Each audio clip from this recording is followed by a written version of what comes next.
I'm going to call the January 22nd meeting of the Sebastian City Council to order, please. Would you all rise for a moment of silence, and then for the Pledge of Allegiance, head by Councilmember Dodd, or Mayor Dodd.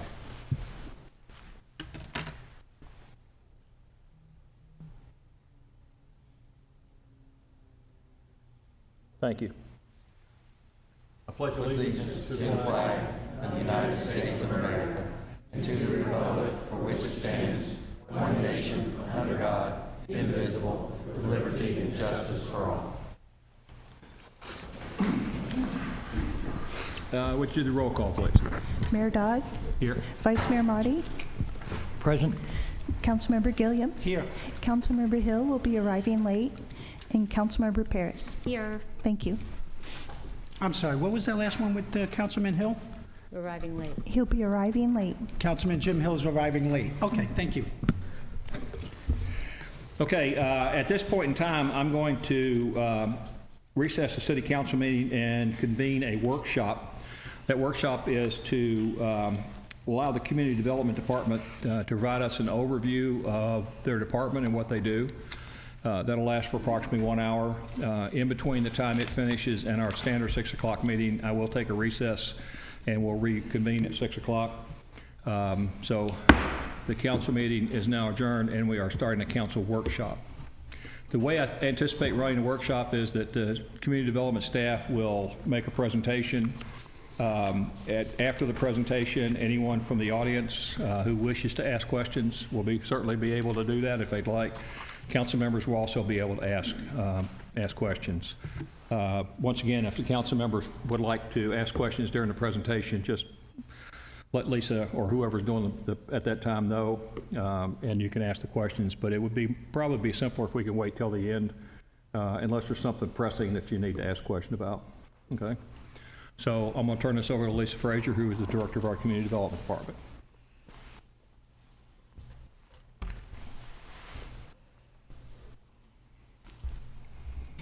Are we up?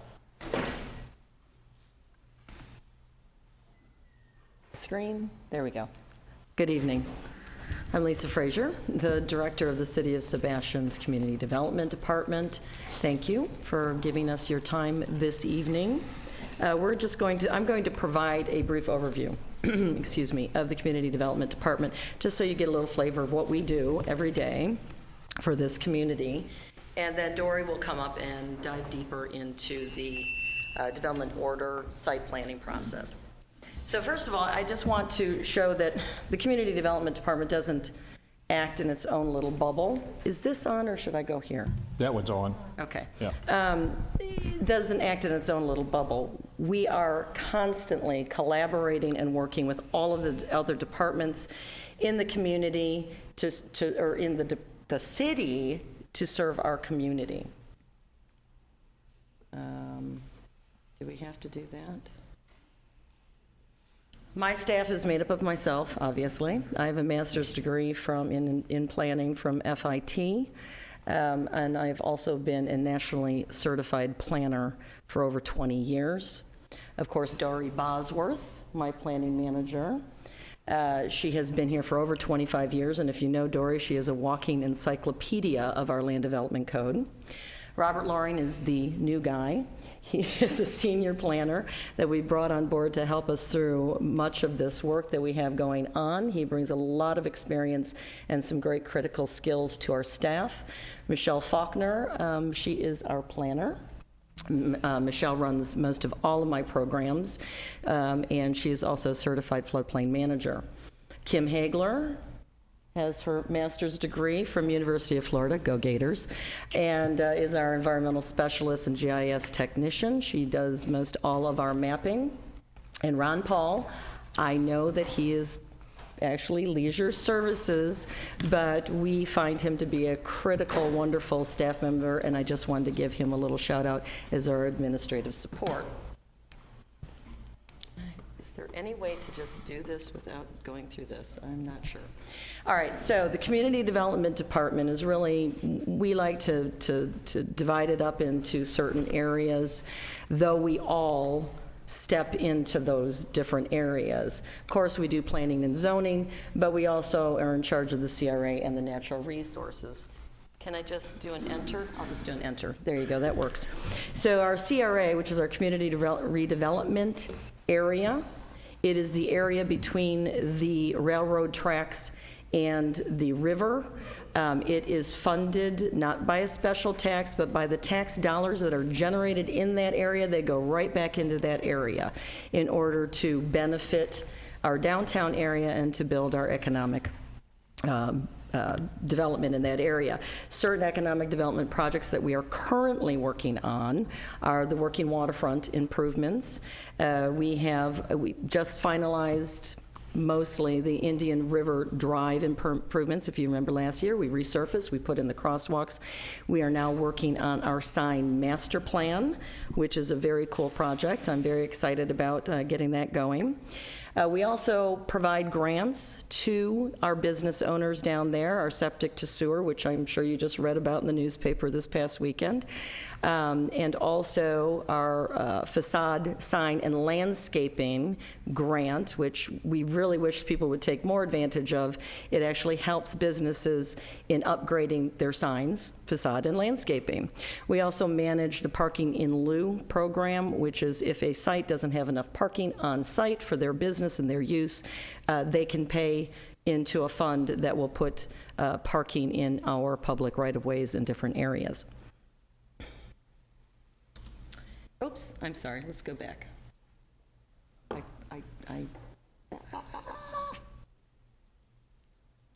Okay, events, CRA pays for a lot of events downtown. These are city-sponsored events, and it brings a lot of people into our downtown and gets them to know where our restaurants are and our stores and our different places down there. We also take care of a lot of maintenance of the working waterfront, landscaping, cutting down or managing the mangroves along the riverfront. That all comes out of the CRA fund. Natural resources, we do a lot of education programs. I think you'll probably see a lot of our brochures, especially about tree preservation. Of course, Earth Day is coming up. That is a huge event. A lot of our initiatives, the most important one right now is Sustainable Sebastian Initiative. We administer the Natural Resources Board, and we also work with the building department on permitting for tree preservation, land clearing, NPDES. We do a lot of the permitting for that. Zoning, in our zoning area of expertise, of course, is all the mapping that we maintain to make sure that they are up to date, and we, of course, provide all the maps for all the other departments. And I believe we supplied you all with a map just this evening for our stormwater. We, of course, administer the Planning and Zoning Commission and the Land Development Code. We maintain it, we interpret it, we revise it, we enforce it. We are the keepers of the Land Development Code, and we also help with permitting, fences, signs, general ideas such as that. Planning. Planning is mostly your long-range type of activities. Of course, alternative funding and grants. I'm going to dive a little deeper into that in a minute. Our comprehensive plan, which you know we're updating right now. Again, we maintain, interpret, revise, and enforce the comprehensive plan in accordance with the community's goals and initiatives. Of course, our development orders includes our plats and our site plans, and Dory is going to come up and dive a little deeper into our site plan process for you all. And of course, all of our programs, CDBG, CRS, your stormwater fee credit. We run a lot of programs out of this department, so we are pretty busy. Grants and alternative funding. I want to say that I am so pleased that this council is so excited about and supportive of going after grants and alternative funding. I have served on and worked for many municipalities that don't understand it and don't support that. But this evening, I really wanted to give you a little education on grants because I have written many. I've been very successful in getting these grants and making sure that they go through to fruition, because that's the most important part of grant dollars. You have to remember that grant dollars are public funds. And so the grant agencies that are providing these funds to you have to make sure that they are complying with their own rules and regulations for procurement and for transparency, and they want to make sure that when they give you these dollars, you're going to be successful in completing them in the time and in the materials and in the manner that you sign a contract and say you're going to do. And if you do not, you get a black eye, and they don't forget. Let me tell you, they don't forget. So I wanted to bring it home for you all that grants need to be strategic. It takes a little planning forefront. They want to make sure that you have a budget, a plan. You know, how far are you? Are you ready to start this project? Or is this just some pie in the sky idea that you have? What are your partnerships? They love partnerships. Who are you working with? Because they want to make sure that it's going to be far-reaching. Again, they want to make sure that they're going to get a good return on their investment. They want to know your resources. Do you own it? What's your schedule? Do you have match dollars? Just for fun, because I was reviewing it today, because we're hoping to go after a St. John's Cost Share grant for an extension of sewer. I was just, of course, looking through the material, and their ranking criteria, every granting agency will have a ranking criteria, how they're going to rank all of the applications they bring it that come into them, so they can determine who's going to get their limited funding. Because remember, it is very competitive, and a lot of the funding just isn't large, okay? So for St. John's, for instance, they're going to give you up to 30 points to prove that you're benefiting their district's core mission. They're going to give you up to 10 points to show that you're benefiting multiple missions. Again, that partnership, that far-reaching type of project. They want to know if you have a project purpose, goals, success measures. How are you going to measure your success? How are you going to be goal-oriented? How are you going to be strategic? Is this project ready? Cost effectiveness. Again, a lot of them have different measurements. For instance, our septic to sewer grant with Indian River Lagoon Council. There's a way to kind of measure your ability to reduce the nitrogen flow into the water body. There is a formula that we use that was presented by University of Florida. You know, 319 EPA, they'll use the step L kind of a formula. Anywho, they will then say, you are reducing this much nitrogen, but you're costing this much for the project, and then they do their own little math to see if it's enough of a return on their investment. Are you following what I'm saying? So if you're really proving that you're going to reduce the nitrogen load, you're going to have 100% connection, then they're willing to give you more money, right? Because it's more return on their investment, and they want to make sure it's far-reaching. So again, these projects, you have to be very strategic. You have to think about them. You have to make sure they're cost-effective. And the most important one is past performance. They'll deduct you up to 20 points if you have not performed well in past grants that you have received. This is St. John's, but it's everybody. They remember, and their memory is long. So I just wanted to give you that kind of short little education on it, because I love grants. I write them. I'm 80 to 90%. I get them if it's strategic and we have a well thought out plan. All right. Right now, CDD, we currently are administering or just receiving or have participated in over $1 million in grants. This doesn't include really the last 2 years before that. I had gotten a coastal resiliency grant. This is just right now, what's on our table right now. And this doesn't include what Scott Baker and the airport gets, and this doesn't include what our new engineer has just submitted for. This doesn't include all the other departments. This is just ours.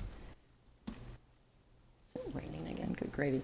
These are our initiatives for 2020. We've got a lot on our plate besides our everyday work of the permitting and the maintenance and everything that's going on, but we're very excited to kick these off, and we're very excited to work with the council in making them successful. So I thank you. If you have any questions right now for me, I'd be happy to take them, but I'd love to get Dory up and have her walk through her program, if that's all right. Okay? Thank you so much.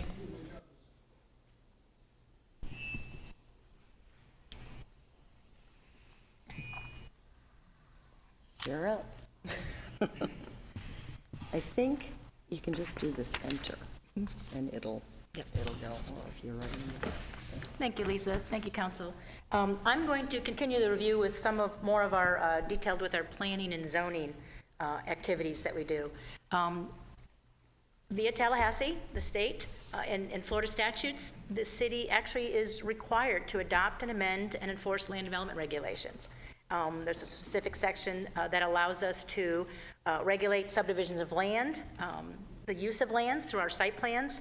We're required to protect potable well fields. We can come up with regulations and requirements for drainage and stormwater management, protect environmentally sensitive areas, signage, provide for concurrency management, and of course always ensure health, safety, and welfare of the general public. That's required and regulated by the Florida statutes for us to do that.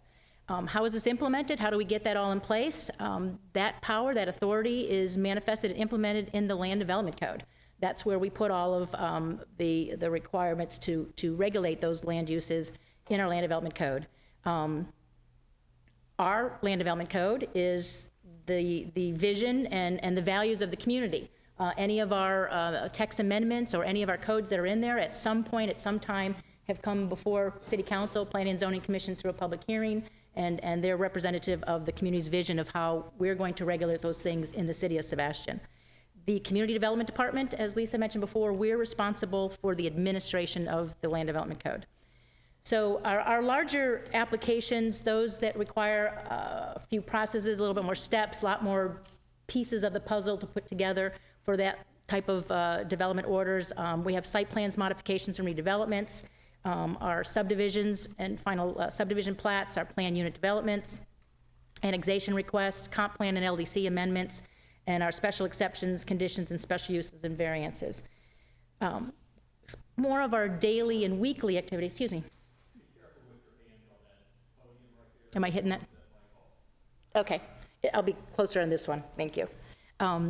More of our smaller applications, things that we do on a daily basis, weekly, that we can usually get done in a week. We do a lot of unity of titles, division of lots. We're, with our certified floodplain manager, we definitely are enforcing the FEMA and flood zone determinations and requirements, accessory structures, zoning reviews for the building departments, special events, sign permits, model homes, land clearings, and a lot of our activity is phone calls, emails, and counter of just due diligence and public inquiries. People that wanting to know where they can put a shed, a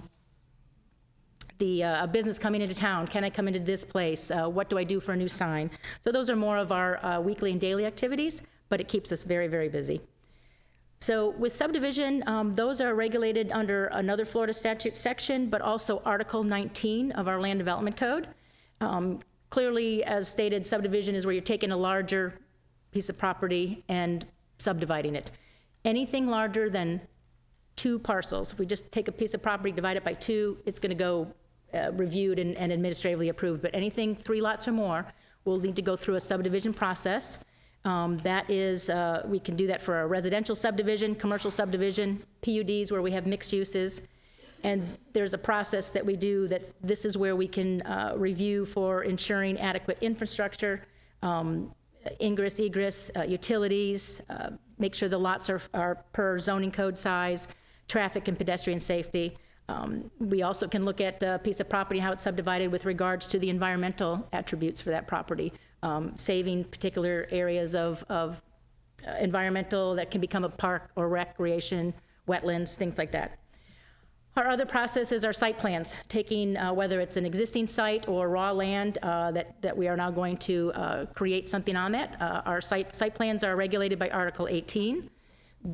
Site plans are required for commercial, industrial, public service, and multifamily zoned property. It's the method which we can measure the project standard of construction in compliance with our city-based land development regulations. And of course, we have some areas where we put a stricter standard of construction on that through our overlays, our 512 corridor and our riverfront overlay and our triangle. This is the process that we are making sure that the properties are safe for the general public. They have parking, they have stormwater, required landscaping. And these processes, both the subdivision and the site plan, are usually approved by a quasi-judicial public hearing, either before the council or planning and zoning commission. And of course, those are the opportunities for the public to get up and speak and let us know how they feel, or sometimes just bring up an idea that can be added to that application, that project. In detail, how it all starts off is usually we're getting some emails, some phone calls, getting some basic zoning information by a civil engineer or a property owner or developer, and they put together a conceptual plan. They usually call us then and set up a pre-application meeting with staff. It's just more of an informal meeting, but we're laying out that conceptual plan. We're looking to see with insight if there's any hurdles that we may see. Your driveway's here, but there's a curb cut on US 1 that may make it difficult. Kind of reviewing that conceptual plan. They go back to the CAD drawings and the drawing board and kind of get that plan ready for formal application, formal submittal. That's where we're getting now formal submittal with the fees, applications. We're getting civil engineered drawings. We're getting your traffic impact analysis, your environmental summary, and your stormwater calculations. That application and all those plans are then sent to applicable jurisdictions that also would like to review those plans or have a little piece of that puzzle to put together. Indian River County Utilities. We have the fire marshal and the building official look at that. Environmental health, our stormwater department. They're reviewing this plan. They're sending comments back to staff. We're sending those on to the applicant. They're making some changes. After that, it's sent out again. Hopefully there's maybe no more comments or maybe one or two. We've got a pretty good solid plan. We get that final plan, and then that's when we schedule it for a hearing before the Planning and Zoning Commission and/or council. And legal notices and letters are sent to the surrounding property owners. If approved, at that point, the developer, based on his timeline, will apply for building permits. We still have some zoning impact into that, even the building permit. When that permit comes in, we've got to check to make sure that that permit is matching the site plan that got approved or the preliminary plat. And also then we also are involved when the project is ready for a certificate of completion. We go out and do a final inspection, which we're checking the parking, measuring those parking spaces, again, making sure that that project has met the approved plan that was approved by the appropriate board. So we do have our site plan process, but we also have some goals. We're working this year. We want to streamline our process. And we've got Mr. Loring's bringing some good new fresh ideas into the department. We're going to streamline that. We're hoping to put together a reporting process that anybody can use, the applicant, staff, public, at any time. You can pull up a project and you'll know exactly where it is in that process, how many days before this is going to occur, or we're going to get you to a meeting. We're hoping to put together a development procedure guideline, so at that pre-application meeting, we'll be able to hand that developer or property owner a pretty solid set of guidelines on what we're going to need, and if this all occurs, this is going to happen, and we can get your project approved or before the appropriate board. We'd also like to consider, we'll be bringing this up, and we're looking at the code to possibly re-examine the administrative threshold criteria. Right now, it's very minimal what staff can approve in-house without having to take it before the board. And we feel that there are some applications that shouldn't take a developer an extended parking lot. You want to add 5 more parking spaces to your site. Depending on the impervious area, you may still have to take that all the way through to the Planning and Zoning Commission. So there are a few applications that we feel, as long as they meet the code, the landscaping, the design criteria, that's something staff can approve in-house. Of course, this is all coming, any amendments or any suggestions or proposals would work its way through the public hearing process, Planning and Zoning, the City Council. And we're also looking to, we've heard throughout the years, especially at Planning and Zoning, what exactly is the old fishing village vision? What is that? You know, what design criteria? We're very happy Mr. Loring has an architect certification, and so we want to put together something that's more visible in black and white that we also can hand our developers And of course, that will go through approval process so that everybody's on board, the community's on board with those. But these are some of the things that we'd like to happen in the next year also. And with that, I'm going to sit down, and if you have any questions for Lisa or myself, we're available and certainly happy to answer. Does anyone have any questions? I have a question. Thank you for the presentation, Dory. Pretty good.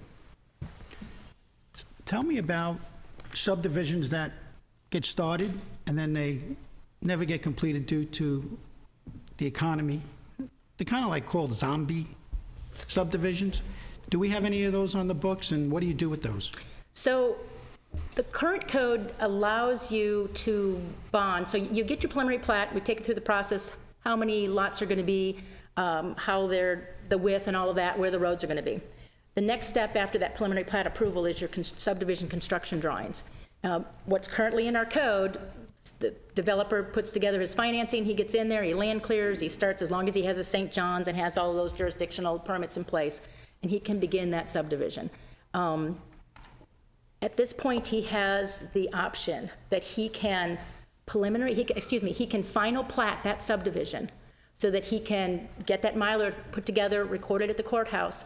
But our code says if you haven't finished the subdivision, we've got to get a bond, 110%. You get your engineer, if you haven't put your roads in yet, you haven't put your utilities, and they say that subdivision is going to cost $1.5 million, you can bond that subdivision out, you can final plat, and you can pre-sell your lots because your final plat is now recorded.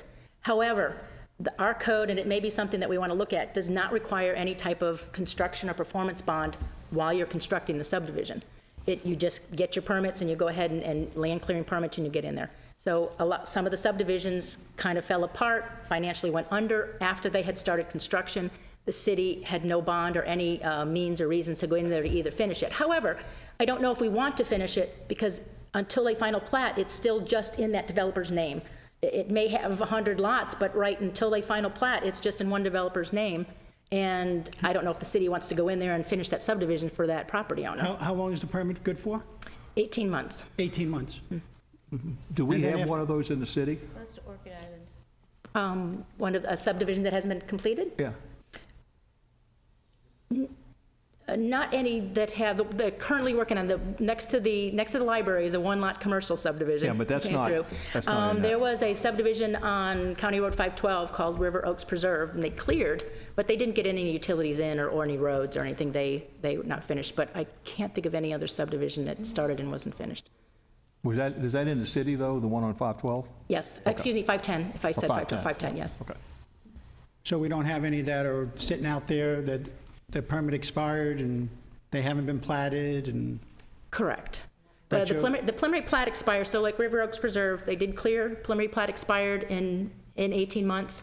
They did not come in to extend that, and so the subdivision is pretty much null and void. If they wanted to come back and do that exact same subdivision, of course, they have to bring in the new application, new environmentals, new calculations, and it still has to come through the process to come before the board, the City Council and Planning and Zoning Commission.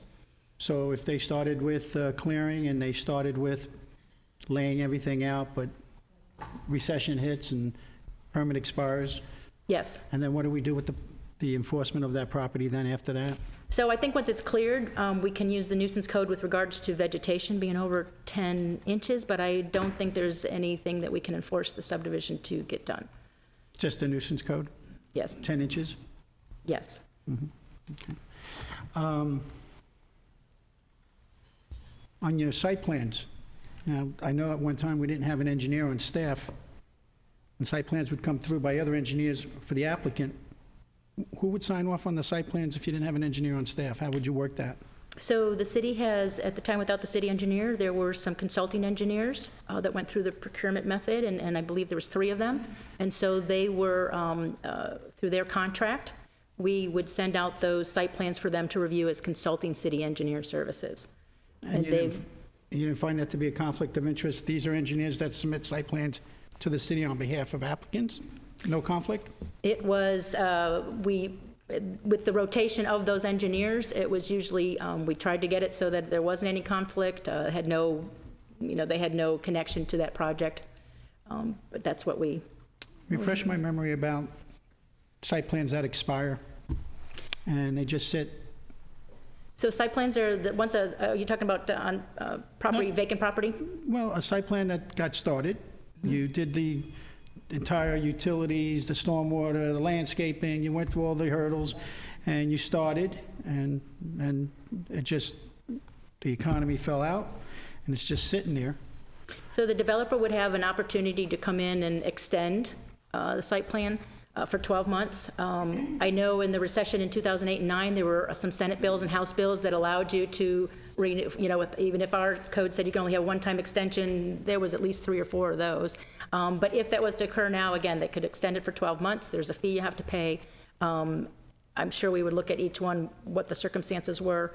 But once it expired, again, it would be through code enforcement. If it was a public nuisance, if the building was started but not finished, a building official or the fire marshal could consider it an unsafe structure. Nuisance codes with the vegetation, there may be different options that we would address that site. So how many extensions do you give? Our code allows you 1. 1. Okay. That's all I have, Mr. Mayor. I have a question, Dory. Article 19, site planning, has it ever been modified since its original creation? So Article 19 is the subdivision. Okay, the site, yeah. I'm not sure. I don't remember any tweaks or anything. I have to say, though, both the site plan and the subdivision, they're pretty solid. I mean, they're basic stuff there's basic requirements in there, public safety and drainage and environmental, and they refer to some of the other sections in our code. Processes maybe could be changed, but nothing's that's been done So how recently. old actually is it? It's probably 1985 is the original codified code. They redid most of that in 2000, didn't they? Yes, that's true. Well, the zoning districts were looked at in Yeah, 2000, yeah. not necessarily the whole land development code. Yeah, so- I want to say that it wasn't totally neglected since 1985. There's certainly when the comp plan, the EAR process and comp plan, it was reviewed. If there was something, I don't remember anything specifically in those sections, but if there was something from the comp plan that needed to be changed. If I may. So Dory is absolutely correct that though a code may not, change 100% or an article or a section, it is continuously reviewed in accordance with any changes to Florida statute. Every year, the Senate will come up with new laws or whatever, and we have to make sure that those changes are within our code in whatever manner. And then also, again, as Dory stated, through the comp plan process, you have to look at the comp plan and see if the LDCs are in compliance with them and in compliance with the Florida statutes. So though it may not, it was written in 85, let's say, I don't know what year it was written, I apologize, but it doesn't mean that it hasn't been reviewed or certain tweaks have not been made. And perhaps adjusted, for example, to today's business climate for the sake of our small businesses? Possibly, but a site plan review is site plan review. But it is what Dory's saying, that we're looking at it now, the process should be tweaked for the small businesses. Absolutely, Councilman Paris. And what we're saying is that some things, as Dory stated, perhaps could just be done administratively instead of brought to P&Z. However, we need to be careful about that because, whoever future Lisa is, I'm not going to be here forever. So future Lisa, what decisions is she going to allow or he going to allow to occur that maybe I wouldn't, and I would maybe be more conservative. So there's certain things you don't want too much latitude. You want them to go to P&Z, to the community, and let them make that decision. That would be a safe decision. Thank you. Absolutely. So thank you.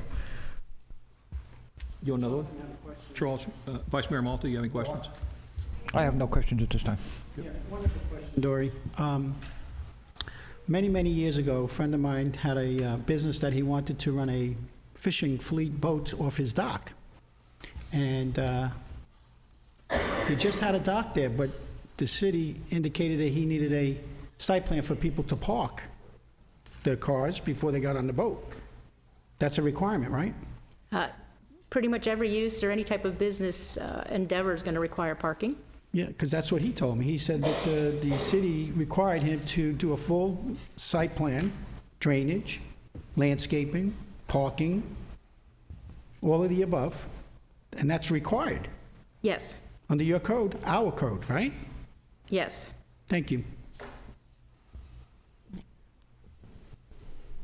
Any questions from anyone in the audience for these people? Because one of our objectives here is, this is an educational workshop, so what we're trying to do is let people understand what the city does and how this works. Like to come up, please, to the microphone? Yes.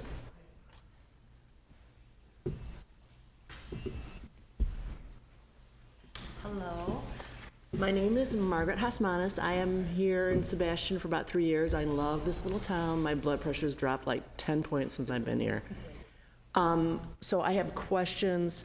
I'm still trying to grasp everything that was going on with this annex that was out 510. Now, that's not part of the city, is that correct? Okay, we can't really address that, but it is, the annexation makes it part of the city, so yes, then that's Okay. about as far as we can go with that. So It hasn't gotten to any of those processes yet. that's what I was asking, Right. okay. So it hasn't gotten to you guys It yet? hasn't gotten there yet. Perfect. Right. Okay. Okay, Thank you.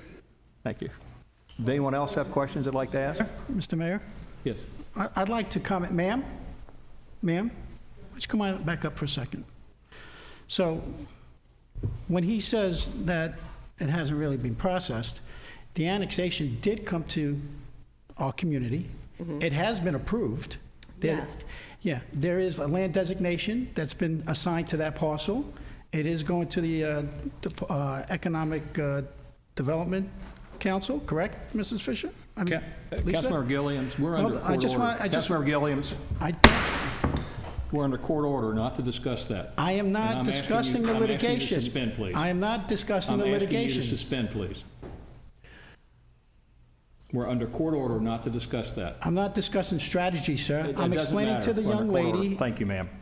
Thank you, ma'am. We're under I'm- court I'm- order not to discuss that. Would you suspend, please? Anyone else have a question they'd like to ask? All right, thank you. Anybody else up here have a question they'd like to ask? No? All right, then we are in recess until 6 o'clock.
like to call the January 22nd meeting of the City Council back to order, please. We just recessed our workshop a few minutes ago, and now we're back operating as a City Council. The next item on our agenda is agenda modifications. I have a couple of things I'd like to bring up. Mr. Betterup has resigned from the Natural Resources Board, so I am pulling item number 1 under my matters from the agenda. Also, the Chamber of Commerce has asked that we pull item number A under new business, so 16A is also being pulled. And then the second thing is that we're going to discuss later on this evening changing our processes to move public input up a little bit closer to the beginning of the meeting. So I'd like to, without under unanimous consent, if no one disagrees, move public input to item 14 and move item 14 to item 15. There's a very small consent agenda this evening, so I'm not going to worry about leaving. I'll just move it before the unfinished business items. No, I'm against it. You're against that? Yes, Why? sir. I don't have to tell you why I'm against it. I did short notice. I don't think the public has been noticed properly. Let's just stay to the schedule, and then when they So get... you're the one that wanted to move it? Okay, fine, thank you. So we won't make that I wanted to move. put it on the agenda. We won't It's make on that the move. agenda. We won't make That's that what I move. wanted to do. Thank you. Okay, proclamations, awards, and brief announcements. There are no proclamations or awards. Brief announcements. Let's don't forget our integrated pest management workshop tomorrow at 1:30.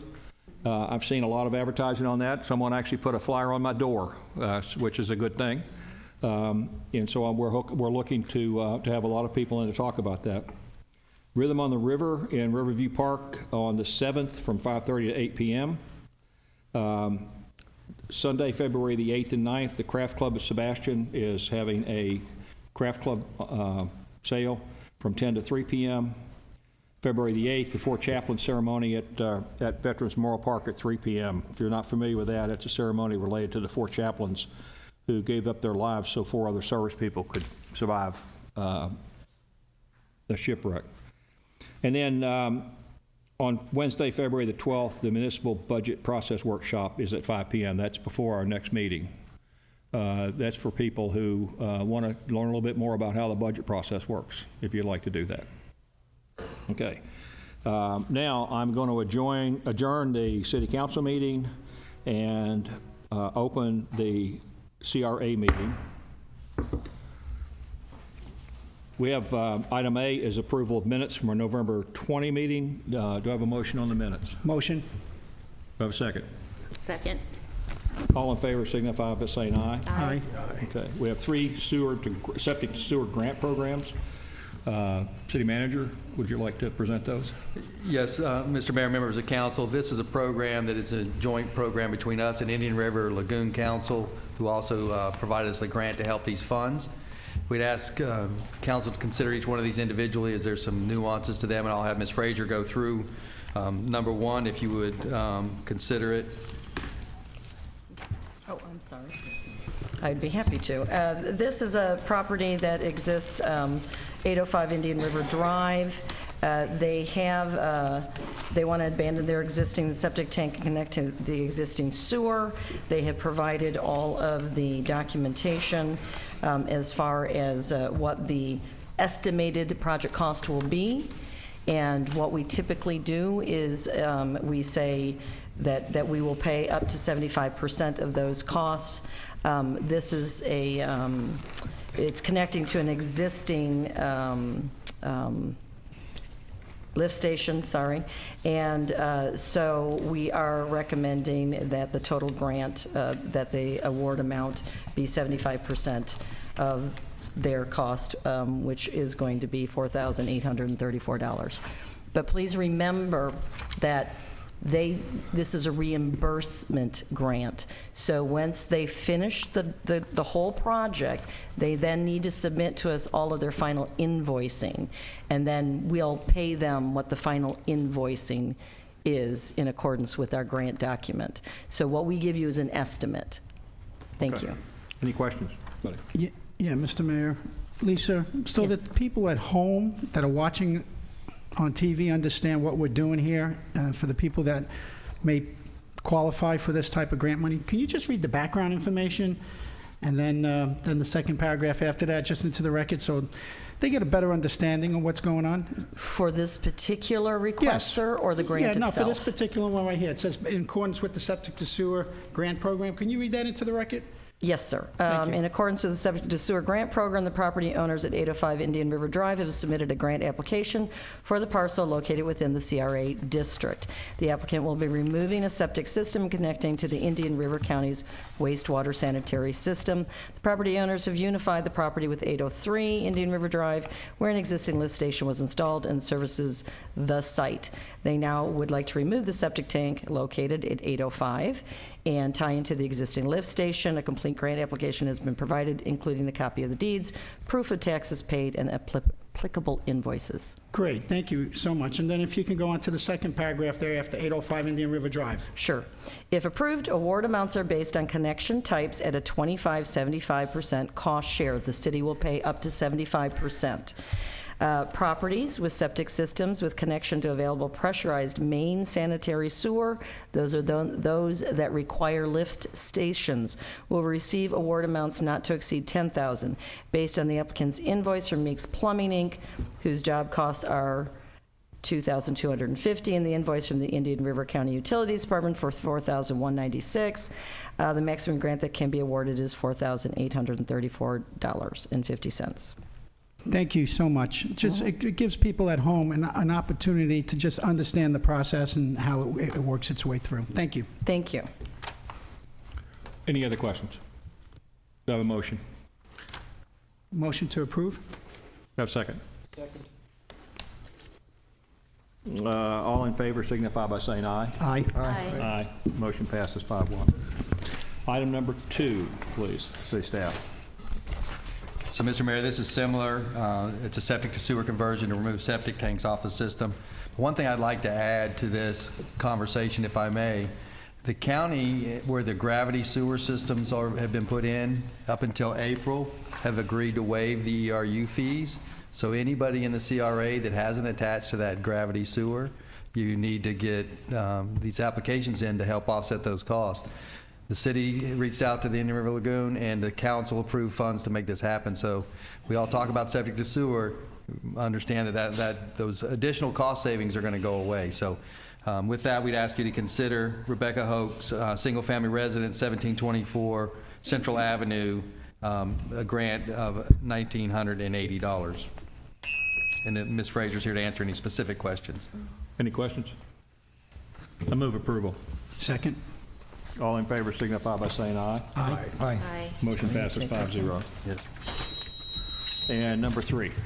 Mr. Mayor, this is one that is a little bit different than the others, and the reason I wanted it separately was because this is an after-the-fact grant. This individual had come to council when we approved a grant on Jackson Avenue, I believe it was, and asked council to consider them, and council did not consider them at the time. There was some confusion whether council understood whether they were asking to be considered. We did not recommend as staff going after the fact. This is an incentive grant. The grant clearly states if you do the work prior to the grant, then it's not available for funding, but they have an opportunity to give it to the CRA board for you all to consider. They can appeal to you, which they are doing tonight. Are they here? I do not know. We asked, the applicant actually lives in California, or the property owner, and I'm not sure if they haven't. Oh, wonderful, wonderful. I'm so glad. Okay, I didn't recognize you. I'm so very sorry. So the applicant's representative is here to speak on their behalf. If you recall, you approved one after the fact grant because it had been lost in the mail, and they had gone ahead with the work prior to approval, but they had followed through with everything, and so you all said, yes, let's go ahead and approve it. This applicant, if you see in their email from November 12th, they had done all of the work prior with always the intention of applying. They misread the grant application.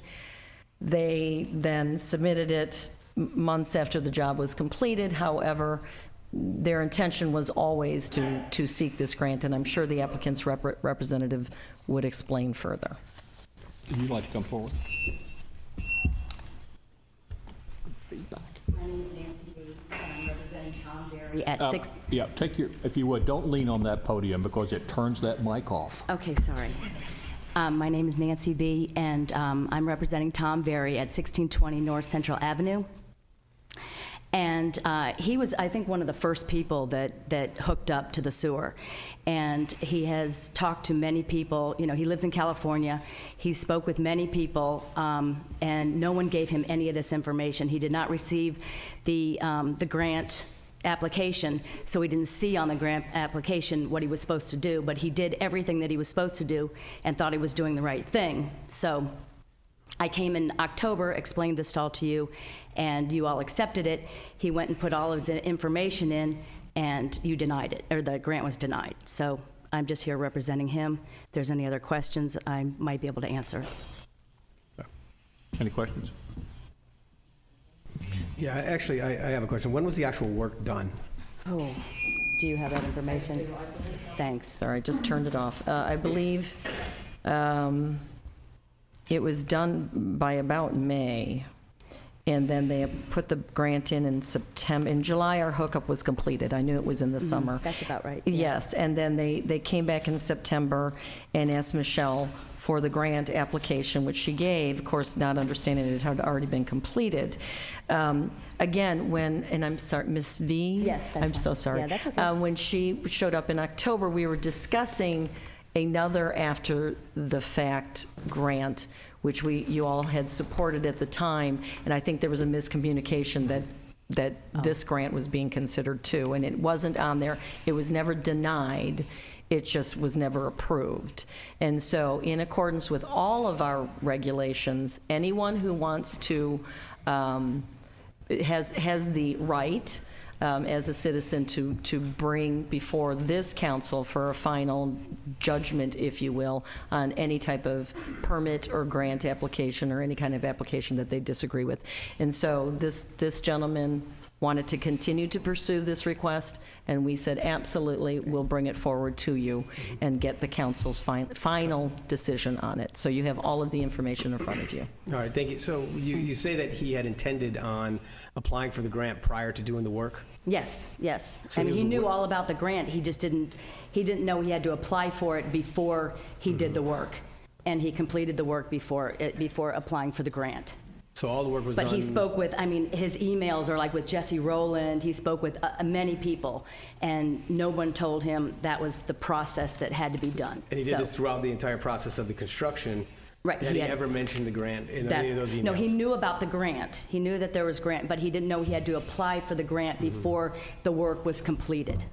That's correct, right? That is correct, and Jesse Rowland is with the county, just to clarify for everyone. He He's in didn't speak with a California. city He representative. He thought he was doing the right thing by hooking Correct. up. He thought it was, and I think he was one of the first people to do it, so, on the street. Okay, on- yeah, I on have no Central questions at this Avenue. time. Thank you. Okay. Any other questions? Anyway. Yeah, so what month did he start the process of pulling the permit? I don't know. Lisa, do you? I'm sorry, What month did Councilman he- Gilliams, if you read through this, the email where he explains he sent everything an he did, I email. believe it was May, and then he completed his hookup in July, and once he was all approved, again, I'm sure this gentleman thought he was doing what he was supposed to do. He then contacted Michelle in September, and of course, Michelle is our program manager on this, and she read through and said, "Oh, I'm so sorry, sir, but you were supposed to get approval before you started this work." And of course, then it came to our attention, and we wanted to bring it in front of the council because it stops with me. I cannot approve it because it is not in accordance with the grant application and the grant program. However, everyone has the ability to appeal to the council, and this is what I've explained to him, that he had the right and the ability to appeal to the council. Is this something that staff would recommend approval for? Not in accordance with our existing ordinance. However, Can you dive into that for a minute, the existing ordinance? our existing ordinance is, well, it's not the existing ordinance, it is the grant policy and application process by which we are in agreement with Indian River Lagoon Council. And it states that they have to get approval by the CRA board prior to doing the work in order to get, and this is typical for many grants, you have to get approval and you get the grant before you start the work in order to get reimbursed for the work when you get it done. The other concern that we have is that how far back do we go? And this applicant did come to us right in September and was here again in October, and I apologize for that miscommunication. So they haven't been waiting all this time. We asked them to wait until January with the new council. However, if we open the door to after the fact grant. That was my next question. Thank you. Then how far back are we going to allow? Well, I don't have that latitude. Did we approve one already, an after-fact permit? We did, sir. It was they had submitted the application. It got lost in the mail. We got the envelope. They had sent it to Michigan for some reason, but yay, Michigan. Anyways, they had sent it somewhere else. It had arrived. We started doing the process, and their property manager went ahead and completed the process. So, but it was all kind of in the same time frame, so we all So it just falls made in the same happen. category? It does. Okay. Mr. Attorney, can I ask the attorney a question, Mr. Mayor? Sure. Does this leave us open for setting a precedent here, or? No. First of all, the whole concept, the legal concept of what you're talking about is some sort of estoppel. Doesn't operate up against governmental entities because this kind of thing happens. And if we did that, we would, in effect, basically have to throw out our code because everyone can always point to that house down the street that has a shed that they're not supposed to have, or something slipped through the cracks and they got a bonus room that they weren't supposed to. So that's why the law doesn't allow you to use that concept of estoppel against a governmental entity. So there would be no liability for something like this. So. Thank you. If the board doesn't have any other questions, I'll move to approve. I'd second that. Okay, any other comments on the motion? No? All in favor, say aye. Aye. Aye. Opposed? Passes 5-1. Thank you very much for your time. All right. Now we're on to item number 9C, which is a Harbor Lights Motel site. Mr. City Manager. Yes, Mr. Mayor, at the council meeting, previous council meeting, it was asked by the council for us to put this on the agenda for this council to give us direction on how they would like to move forward, what they would like the staff to do as far as the Harbor Lights Motel site. For reference, the city bought Harbor Lights Motel back in 2018 in order to preserve the vista on the river. The city subsequently subdivided the east parcel from the west parcel of Indian River Drive, and we're looking to get direction for the west parcel that has the hotel site on it. What would the council like to do? I have two people that are looking to make offers, so I have asked for an appraisal of the property to see what the value is now that it is separated, and the value with or without the building, and to see what that value is. But we need direction on what the council would like to do. We don't want to get into negotiations of value at this point, because if we're going to sell the property, we want to be open for negotiations. But it's the pleasure of the council, and I was asked to put it on the agenda, and that's... Okay. Comments? Yeah, the building's a historical landmark, first of all, so I think it's worth preserving if it can be renovated so it's eye-appealing and curb-appealing. And I think we have a proposal in the audience that would like to comment on the property. I'm for restoring the building. Heather? Well, Mr. Mayor, I'm happy to hear that the city manager is getting an appraisal, but I think he might have jumped the gun on this. First of all, we spent $750,000 for both of those parcels, and I understand what the game plan was from the beginning. We were going to save the east side and then possibly sell the west side. However, I think it's important that before we disperse or sell any of the city assets, I think the community should have a chance to weigh in and have an opportunity to come to this board or a workshop, put it on the agenda so that we can hear from the community. I mean, I have my ideas and my thoughts, but I'm not here representing Damien. I'm here representing the community. And I'd like to hear from the community. So maybe somehow, some way. We're going to open this up in a few minutes for comments. Okay, but I mean, not tonight. I mean, we need to advertise it properly and possibly do a survey either through the college or the high school, get the kids out there to talk to everybody, or maybe put something on the website where people can weigh in and say, hey, put it back on the tax rolls, or B, it's valuable property on Indian River Drive. I've got 30, 40-year vision. I see it's near the boat ramp. We may not have enough parking for trailers 30 years down the road, and then we're going to be doing eminent domain to buy property at $2 million when we had it in our inventory.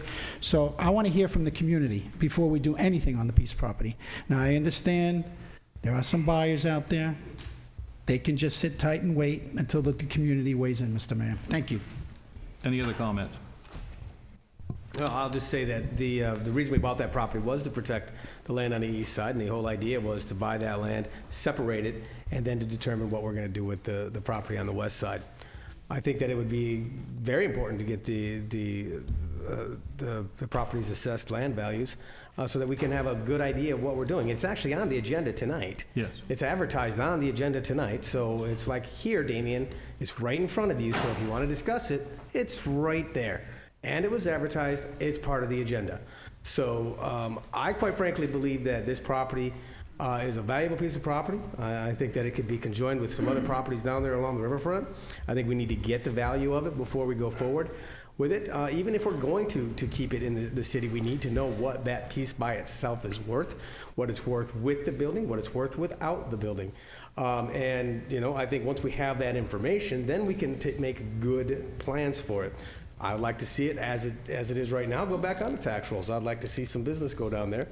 But I'd like to see what it's worth and whether or not we can get any value out of it. So I appreciate the city manager going forward and hopefully after tonight getting that value on that property.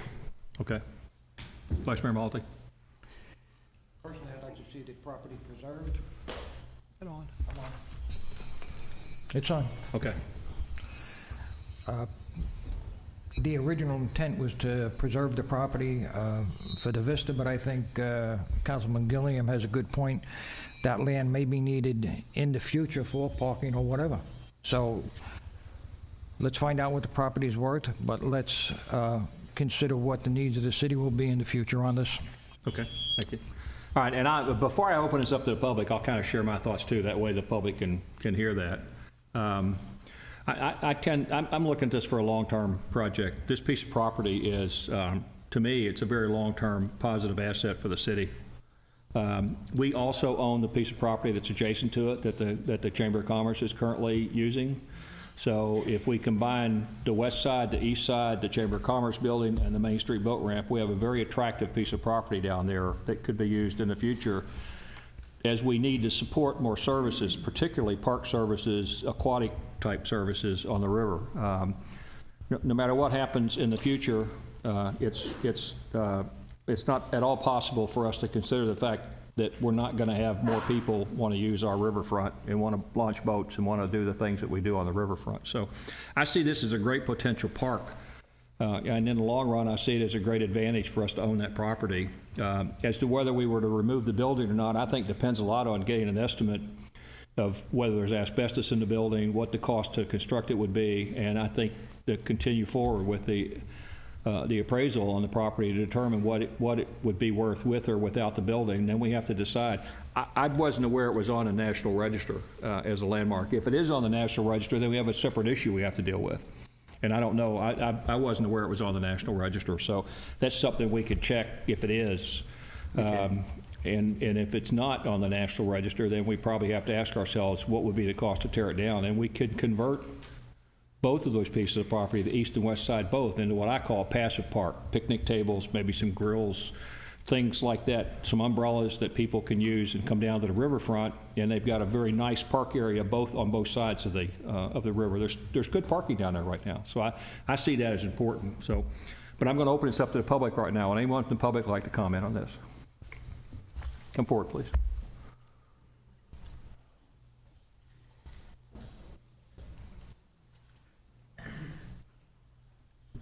Mr. Mayor, can we give this gentleman 5 minutes instead of 3? I think he has something worth saying. Well, actually, he gets 5. Oh, good.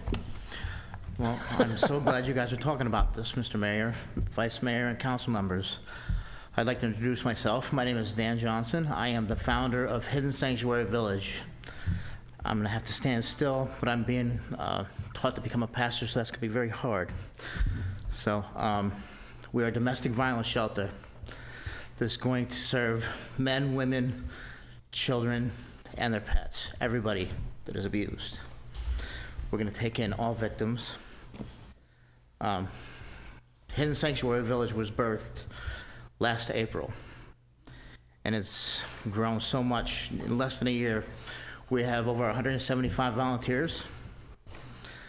We plan on providing a safe haven for all victims, a healing environment, and we'll have evidence-based therapy to help these people heal, and we will also have faith-based therapy to help them forgive and to learn to love again.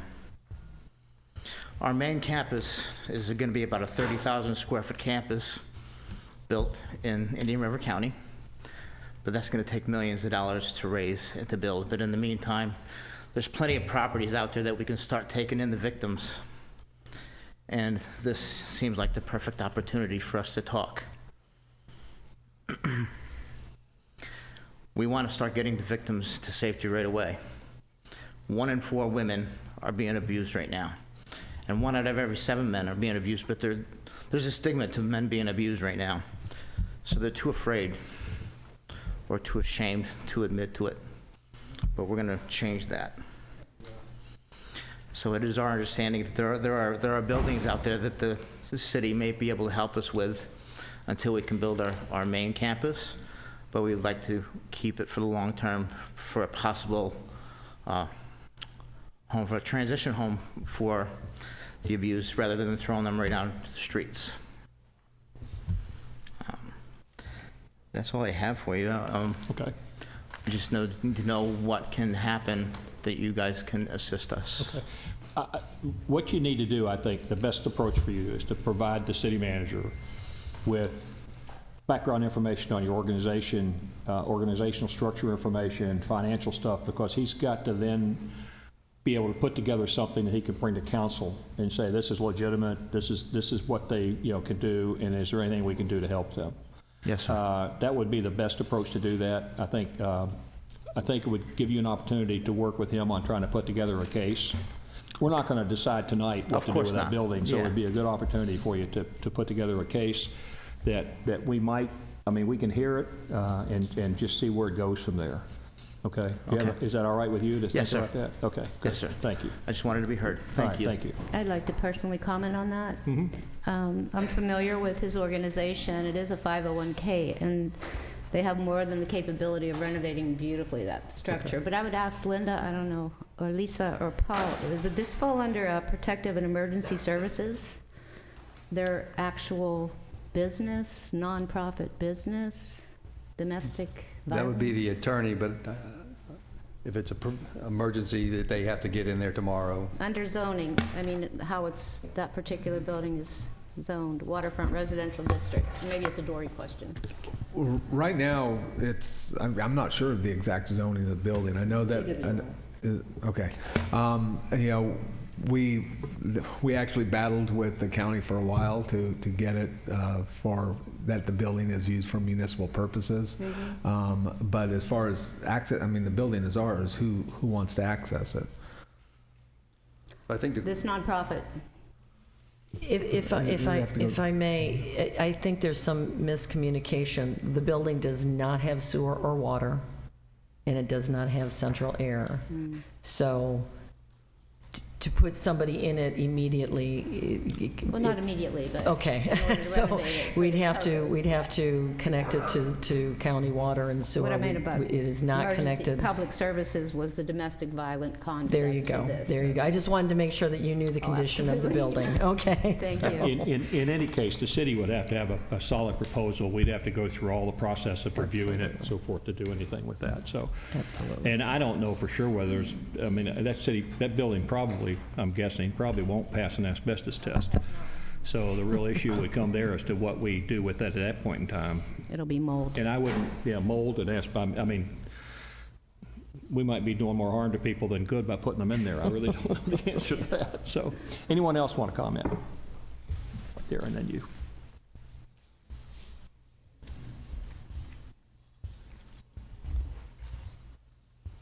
Don't knock your palladium over. Ben Hocker, Sebastian. This property, a woman came to the council a while back, said there was a big discrepancy between the property lines of the city and her property, and she was going to lose the sale. 2 months later, the city acquired the property from her for the $750,000. Now, that's a little odd in my thinking, but we'll let that pass. Now, we bought it to prevent anybody from blocking the obstruction or view of the river. Well, you'd have a hard time putting a couple tents on that piece of property from Indian River Drive to the river. And you're bringing this before us, the citizens today, when we had a forum of candidates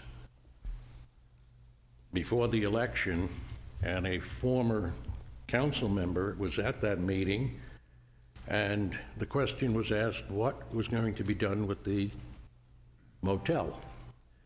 At that point, the person stated that the council and the city were looking for the possibility of the sale of that property.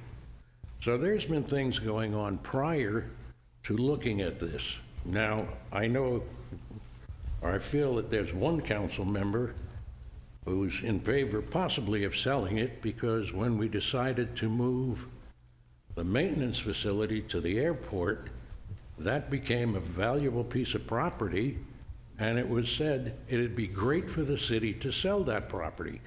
Now, I think maybe a workshop pertaining to this, being a boater, you close our boat ramp multiple times during the year.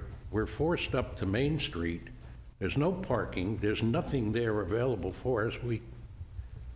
We pack the roads with our trailers and then get told we can't do that. We've even got warning notices not to do it. So I think you might want to look at a workshop pertaining to this property and the potential thoughts of the triangle coming into our city on 512 simultaneously, which we'll be vacating going over to the airport. As far as an idea what to do, parking would be great, but that's not very inducive to people who want to take a walk down the waterway and look at the water, and there's a car parking lot. Something else, and I don't have the answer, but I think a workshop for both of those properties, or actually any city property that we're looking to abandon. And what was really going on before this meeting, were realtors involved, were the council members and the staff working with others, coming up with a plan, and then we just get news today? Thank you. All right, and it has been on the agenda since it was put out. We're going to talk about this, and it was brought by the city manager because he said some interest coming from people to purchase the property, and I think what he's trying to find out is what our direction is to that. So, anyone else want to speak? Ma'am.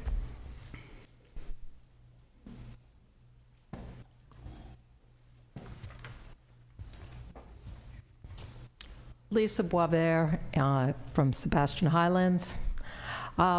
This is an old piece of property. It's part of Old Sebastian. It's part of the character of Old Sebastian, which is quickly being mowed down, sold, and just disappearing.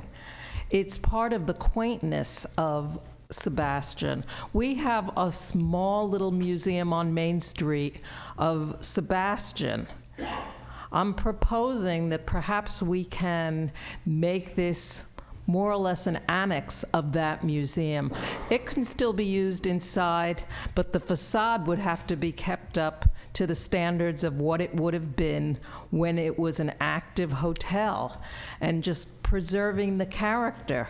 Whether it's used as a shelter, a business, whatever, is not as important to me as seeing that the character of Old Sebastian is preserved. Thank you. Thank you. Thank you. Anyone else want to speak?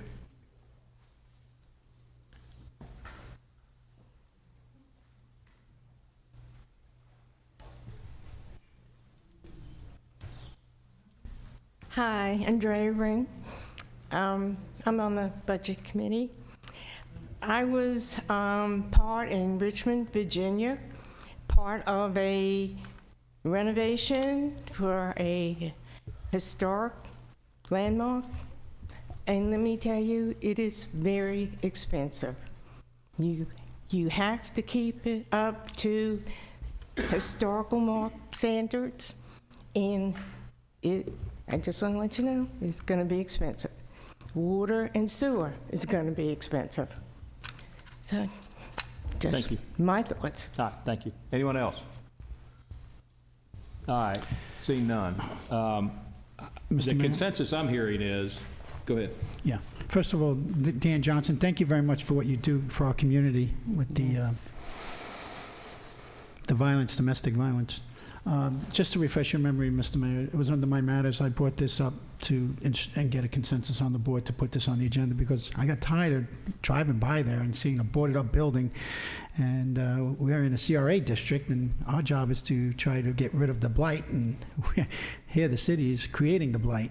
So I had some thoughts and ideas, but like I said, I'm not here to represent myself, but it would be nice that since we do music and artists in this community, maybe, and I'm not sure what the expense would be, because we would have to look at the construction and what's there, but somehow try to salvage what we can and use it as an incubator for small businesses to maybe go through a lottery through the city system and spend weekends down there like they spend weekends in the park trying to sell their wares, and then hoping that one of those businesses do so well they'll fill one of our vacant stores or storefronts in the community. It would give them the exposure on Indian River Drive without having to go out and pay a large, do a lease for X amount of dollars for the year. Now, it's just one idea. I want to hear from the community. And those are the thoughts that I have. So instead of just letting it sit there boarded up, so if this, if we can get a consensus to move in some sort of direction and not letting it sit and rot, I would appreciate that, Mr. Mayor. Thank you. Anyone else? Paul, do you know how many square feet that building is, Lisa? I don't have the number right off the top of my head. I don't. I apologize. No, don't worry. I was just wondering if it was large enough to incorporate both, the idea of sanctuary village, which is wonderful. I'm all about nonprofits, always have been, and kind of a educational way combining with the historical concept with maybe like similar to Hurricane Harbor, with the original rum runners ran rum underneath the old building on Hurricane Harbor, which is another. Maybe they could combine the efforts somehow, and I'm confident that Sanctuary Village has the assets to the woman's concerns about the sewer and water and whatever it takes to renovate that building. So just a thought. Okay, anyone else? All right, I guess what I'm hearing, I'm saying this to see if there's a consensus, is that if we want to consider what we're going to do to the building, we need information from you. We need to have information on the appraisal on the property without the building, the appraisal on the property with the building. I think we also need to receive an estimate on what you think it will take to be able to refurbish the building, to reopen it. That includes everything we need to do, which means an asbestos test and so forth to determine that. At that point, I think we might be able to consider options that might be available for it once we have more information. I would not want to try to talk to people about using that building without knowing what it's going to cost us to try to get it operational. I think there's all kinds of ideas that we can come forward with what to do with it, but first thing is to get that information. Does everybody have an issue with that? No? Okay, so do you have your marching orders? You okay? Yes, sir. And Mr. Baker had started working on companies to find out about the asbestos testing. We'd been working on some different Okay, items, you know, to try to gather some information. And of course, that, you know, if we're talking about opening the building up, that's also the same thing about sewer hookup, water hookup, you know, the whole gamut in that is included in that cost to open the building up. Okay. All right. Thank you. I am now going to adjourn the CRA meeting and reconvene the city council meeting. Item number 11 is our consent agenda. Do I have any comments or anyone like to pull something off the consent agenda? Move approval of the consent agenda. I have a motion to move approval. Second. Motion to second. All in favor, say aye. Aye. Aye. Motion carries 5-1. Okay, committee reports. We have one opening, the Police Pension Trustee Board. Oh, wait a minute, Mr. Mayor. I have a committee report, Okay, if that's okay. fine with me. Okay. Just bear with me for a second here. I had the opportunity to attend my first board meeting for the affordable housing for the county. They had some very interesting ideas on their agenda today. There were some recommendations that the board wanted us to put forward to the county commission. Just want to find those recommendations and share them with the community. For those who are not familiar with affordable housing in our community, we have teachers, firefighters, police officers, professionals that want to live in this community. But when it comes down to having funding to pay for a house and own a home, it's almost impossible under the salaries that they receive. So this board is structured to come up with ideas to figure out how we can get more, and I hate to use the word affordable housing, I'd like to say reasonable housing. I'm not talking about low-income housing. Just housing that everyday working people can live in our community and don't have to travel. So our city has missed this meeting 2 to 3 times last year. So it was kind of nice that they saw a face show up from Sebastian. The recommendations were to direct staff to review its current multifamily zoning regulations and identify opportunities to limit and allow uses in those zoning districts to reserve multifamily zone areas primarily for multifamily housing and provide a recommendation to the Board of County Commissioners. So they're looking for also organizing with the Florida League of Cities and also organizing with the Treasure Coast as well to get with the lobby and make sure that we get our fair share of the documentary stamp money that we pay on every sale in this community. We are not getting our fair share for affordable housing. The legislature has been taking that money. It's approximately $350 million a year, and they cut deals at the end of the session, and they raid and sweep that account. And I think everybody in this community needs to know that there is SHIP money for first-time home buyers, and we're just not getting our share. So we're trying to get this board in the right direction so that we can bring these monies back where we can give impact fee credits to developers. We can direct them in through our zoning regulations to provide more multifamily townhouses for the residents of our community. It's a very important task. The other items, they indicated that we are recommending to the staff to prepare an increased affordable housing density bonus allowance if the data supports the bonus percentage. And when I say 20, 30, 40, they basically look at the zoning of RM6, RM8, RM10. That's usually 6 units per acre, 8 units per acre, 10 units per acre, and then beef it up even more, because obviously the more units you get per acre, the cost drives the unit cost down for somebody to earn and be able to purchase a townhome or possibly, lower rent. Rentals have gone crazy in this community, and people can't afford to just rent alone. The other item was the request that the city and town council advocate with the state for additional affordable housing funds, which is what I mentioned earlier. So, so that we get our fair share of those documentary doc stamps that we send back to Tallahassee, and make sure we get our fair share coming back and it's not getting spread out to other communities. So we're going to be also, Mr. Mayor, looking to get the council's direction as to sending letters off to State Representative Mrs. Grohol and Senator Mayfield to make sure that they advocate for this community as well as the county. So maybe we can direct the city manager somehow, some way, get up to date with the gentleman from, I can give you his name. So the chairman is Miss Julianne Price, and she will give you the information that would be needed in a letter that we can send off to our legislators as well as the governor, to let them know that we want our fair share. Thank you, Mr. Mayor. All right. I just for your information, you said you didn't like to call it affordable housing. I like to call it workforce housing. There you go. It makes it That's sound a lot another- better to say workforce housing. I than agree, affordable housing. and that's a problem. It's a good time that we're in the process of, we're going into our comp plan revision, and one of the things that I would like to see us pay a lot of attention to in our comp plan is workforce housing in Sebastian, because we do need it here. So, Especially when we do those annexations, Mr. Mayor. especially the things we can't talk about, yes. Yeah, we can't talk about that. Right. So now, if no one else has anything else, let me bring us back to the agenda. We have an opening on the police pension board. I do want to tell the council, just for the information, that one of the other members of that board, Christine Vickers, has resigned. So right now, without at least one additional person being put on that board, they don't have a quorum to meet, if I'm correct in that. I think that's what I heard today, was they don't have a quorum to meet. So, Mr. Mayor, I'd move Mr. Iovino to fill the unexpired term. I second that motion. So we have a motion and a second. If anyone would like to hear from Mr. Iovino, he's here, someplace around here. I saw him earlier. I'd like to speak to Mr. Mayor. And he can come up to Sure. the podium if you'd like. Sure.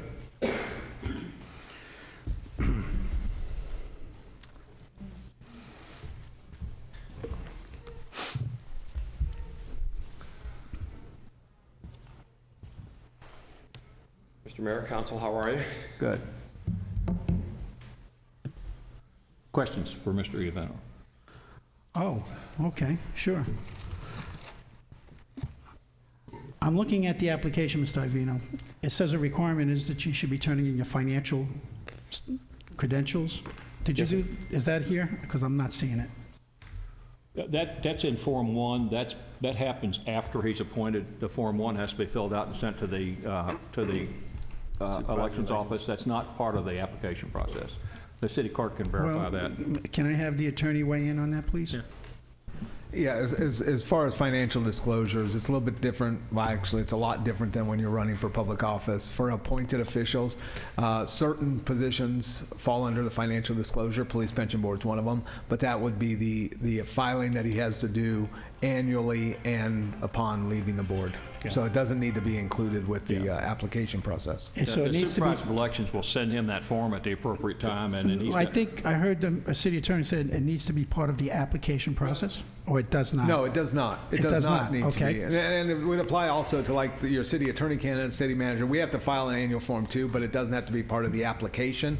It's just the annual filing, and then one that comes 60 days after you leave office. But that's how appointed officials are dealt with differently than elected officials. Mr. Avino, I see there's two other officers that are elected by the police officers. Officer Jason Gillette, do you know him? I do. I actually used to supervise him when he worked at the sheriff's office. Okay. Do you know Lieutenant Tim Wood? I do. You do? Yes, sir. Let me ask you this. Sure. Do you think that a board of 5 with 3 police officers on it would carry a little weight? I don't understand your question as far Okay, as... let me put it a different way. A board of 5 with 3 police officers on it, would you think there's a conflict of interest maybe? Not at all. Not at all? I mean, if you're speaking about me being the third, I'm guessing that's what you're talking about. Yeah, the way it's structured is the council picks 2 of the vacant positions, 2 appointed by the city council. Right. You know, Mr. Gillians, you have to look at it this way too. I've had the opportunity to sit where you are. I've actually sat on both the civilian and the law enforcement side, and I think that I'm a good conduit as an in-between the law enforcement community and the civilian community. So I don't see it being a problem at all. And I look at myself as the utmost professional in the way that I handle myself. I'm starting my 25th year of law enforcement. I've got a whole host of education and training experience behind me, and I don't see that being an issue. Okay, and I respect you. I do agree. You are a professional. You've done a great job for our community as a city council member. However, I did interviews today with 3 attorneys, and I asked for some feedback as well as other people in the community. And they kind of thought that loading up a pension board with 3 police officers is heavy weighted in favor of the police officers, which is fine. However, the 2 of them that you do know. So to me, I'm not sure if I'm in favor of this, because the way it was structured, and it was structured this way for a reason, that the council get to pick 2, the police officers get to pick 2, and then that 1 member gets appointed by and confirmed by the council. There's a reason for that. So I know you as a person, you're a great person, has nothing to do with your professionalism. I think that the pension board is a very important position. I know we're short, but I think that the community may want to go ahead and advertise a little longer to make sure that we searched it out and make sure that there is no other options. That's just my opinion. There's 2 other people that didn't weigh in. I'm not sure how they feel. Mr. City Manager. Thank you, Mr. could you Avino. ask- Ken is the CFO is the conduit for that board, right? He's the staff That's correct.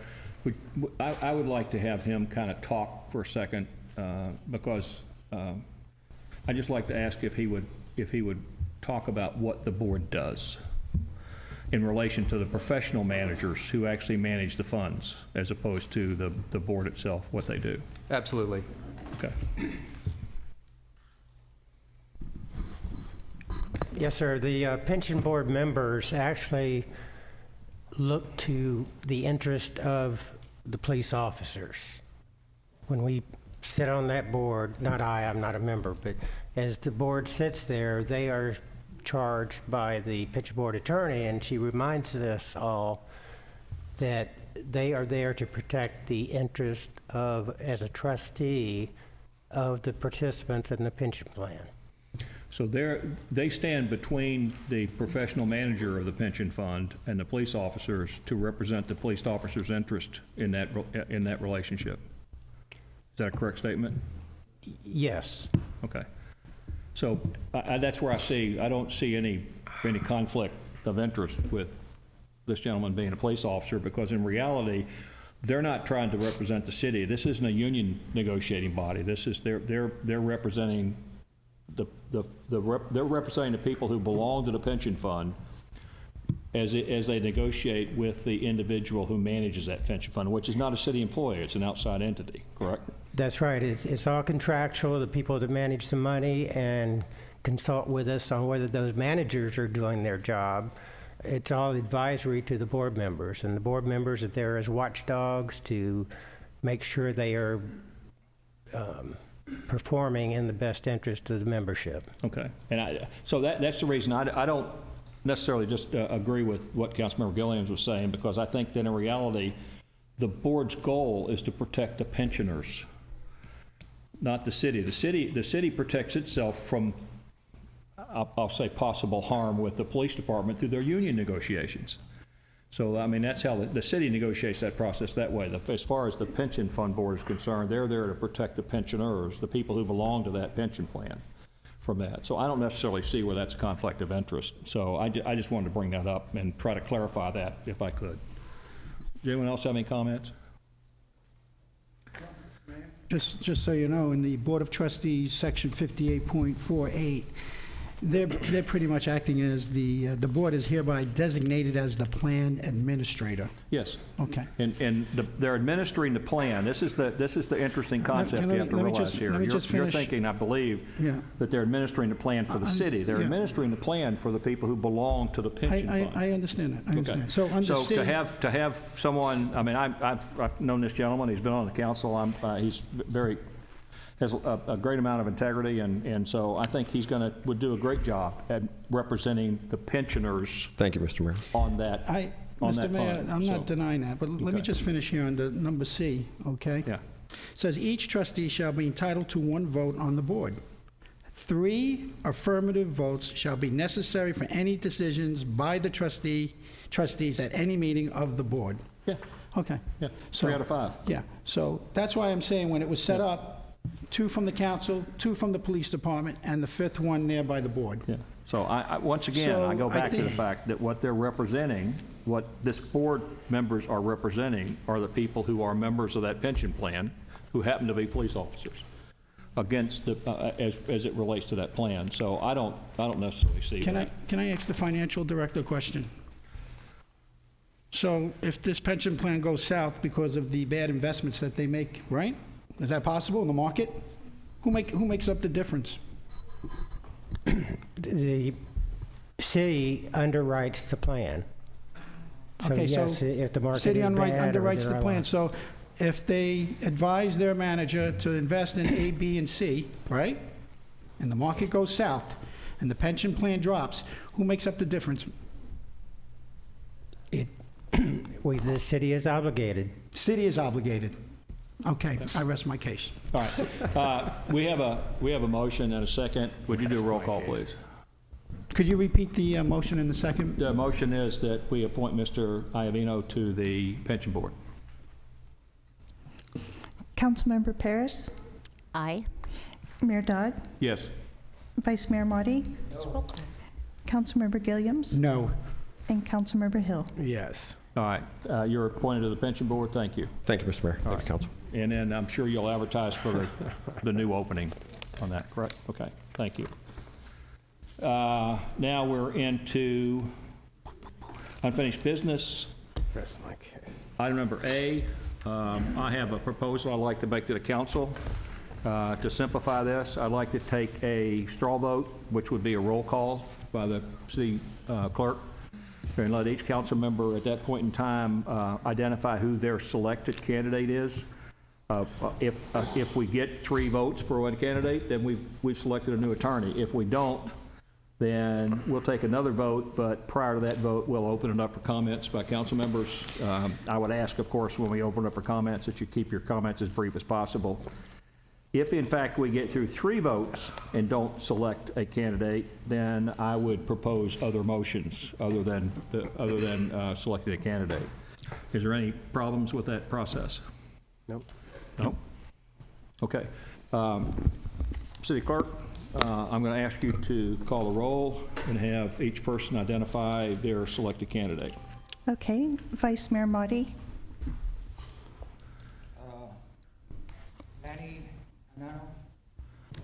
thank you. Councilmember Gilliams, Paul Gugelman? Councilmember Hill, Manny Annan. Councilmember Paris, Paul Gugelman. and Mayor Dodd. Manny Annan. Thank you, Manny Annan. All right, we have a selection. And Mr. Annan, we're going to have this direct the city manager to put together a contract. And you'll work with the chief financial officer in putting together a contract with Mr. Annan? Yeah. Okay. All right. I can. Again? I said I can, thank you. Okay. I'm right. sorry, Mr. Mayor, can you repeat that again? How are you going to negotiate the contract? He's gonna put together a contract, basically the same way we did with the last attorney. So the city manager will actually, and the city financial officer, chief financial officer will be the negotiation on that. Okay, and would there be any stipulations or conditions on outside litigation as to what would be in that contract? We'll let them, I think we'll let them do that and bring it back to us, and then if we have any issues with some of the clauses on it, then we can bring it up at that time. Okay, so this is going to go to a contract, and then it's coming back for approval? Is that what you're saying? Contract will come back to the council. So this is not put in stone, correct? What's not put in stone? You're going to go ahead and negotiate the contract through the city manager for the city attorney? Yes. And it's going to come back and we're going to approve it? Yes, but we're not, at that time, we're not changing the candidate at that point in time. We're just approving the contract with Manny Annan. What if we're not happy with the contract terms? Well, we'll talk about that at that point in time. It's a 3-2 vote, so if 3 people up here aren't happy, then 3 people aren't happy. Can we have a backup? No. I Why think not? the simplest thing What's to the do is just consensus to go of through the the board? process. What's the consensus of the board? Can I get a consensus? No, I don't see any reason. Can I get a point? Actually, I'm going to make a motion. Can I get Let's a- solve the problem. Excuse me. Wait a minute. I'm putting the motion in front of the I'm board on that the floor. we appoint a contract committee which consists of the city manager, chief financial officer, and the mayor. Do I have a second on that? I will second that. Okay, we have a motion and a second. Would you call the roll, please? I think that'll solve the whole problem. We'll just have it, and we'll go forward with it. Councilmember Wait a minute, Gilliam. where's the debate here? You just did a motion Okay, and you want second? to debate? Go ahead. Well, we're going to open it up for discussion. I mean, what's wrong with having a backup plan? I don't understand what the hurry is, why we pushing this so quickly. All I'm trying to say is if there was 3 candidates that were interviewed today, there's nothing wrong with having a backup plan in case the first one doesn't go through, we can go to the second. You know, you Councilmember negotiate Gilliams, better we when... selected a candidate, and if our city manager is unable to negotiate a contract with that, he's going to come back and tell us that. At that point in time, we'll have to proceed. Yeah, I would like to also put a motion on the floor as well to do a backup, and if this, obviously you rushed to put your motion on the floor, maybe I should amend it and then get a second and hope that another council member will come along for the ride. There's So why don't absolutely I no go ahead reason and to do a amend your backup. motion to include a second? Is there a second for my amendment? I'll second your amendment. There's a second I'm for going to my ask the city amendment. attorney. Well, if I could chime in just for a minute, just to understand that the selection that you've made selected a candidate. Now the contract negotiation will go through, as you stated, and at the next meeting, a contract will be brought that you can approve or disapprove. If for some reason either Mr. Anand or doesn't come to any terms with the manager, or the council doesn't approve what is brought, then at that point you would be you would kind of rule Start him all over? out and go to a new, go to either one of the other 2 people on the list, or decide to, start the process all over again. So while I see the value of having a secondary candidate, I think it's premature to do that now, because that's going to only be contingent on not coming to a contract. So my thought is that you could do what you're suggesting, Councilman, but you could do it at the next meeting only if the contract doesn't pass. So We could do it that way, or we can do it this way too. I have amended onto the motion, and I have a second. So maybe we should call a vote for the amendment. Do you have a comment, Vice Mayor? I have a comment on this. The concern I have That's not. it's, Is it on? Yeah, now it is. The concern I have with the situation is you're leaving the city. Am I correct? I've been trying for months. Yes, Okay. sir. In the event you leave and we may wind up not having an attorney on hand. I have committed to the council to stay in place until you get somebody new on hand. And I'll stay with that commitment. So I'm not going to leave the city high and dry. I'm going to wait until you come to a contract, whether it's with Mr. Anand, one of the other 2, or whatever.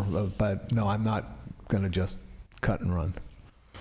All right, so you're on board until such time as this council picks a final candidate.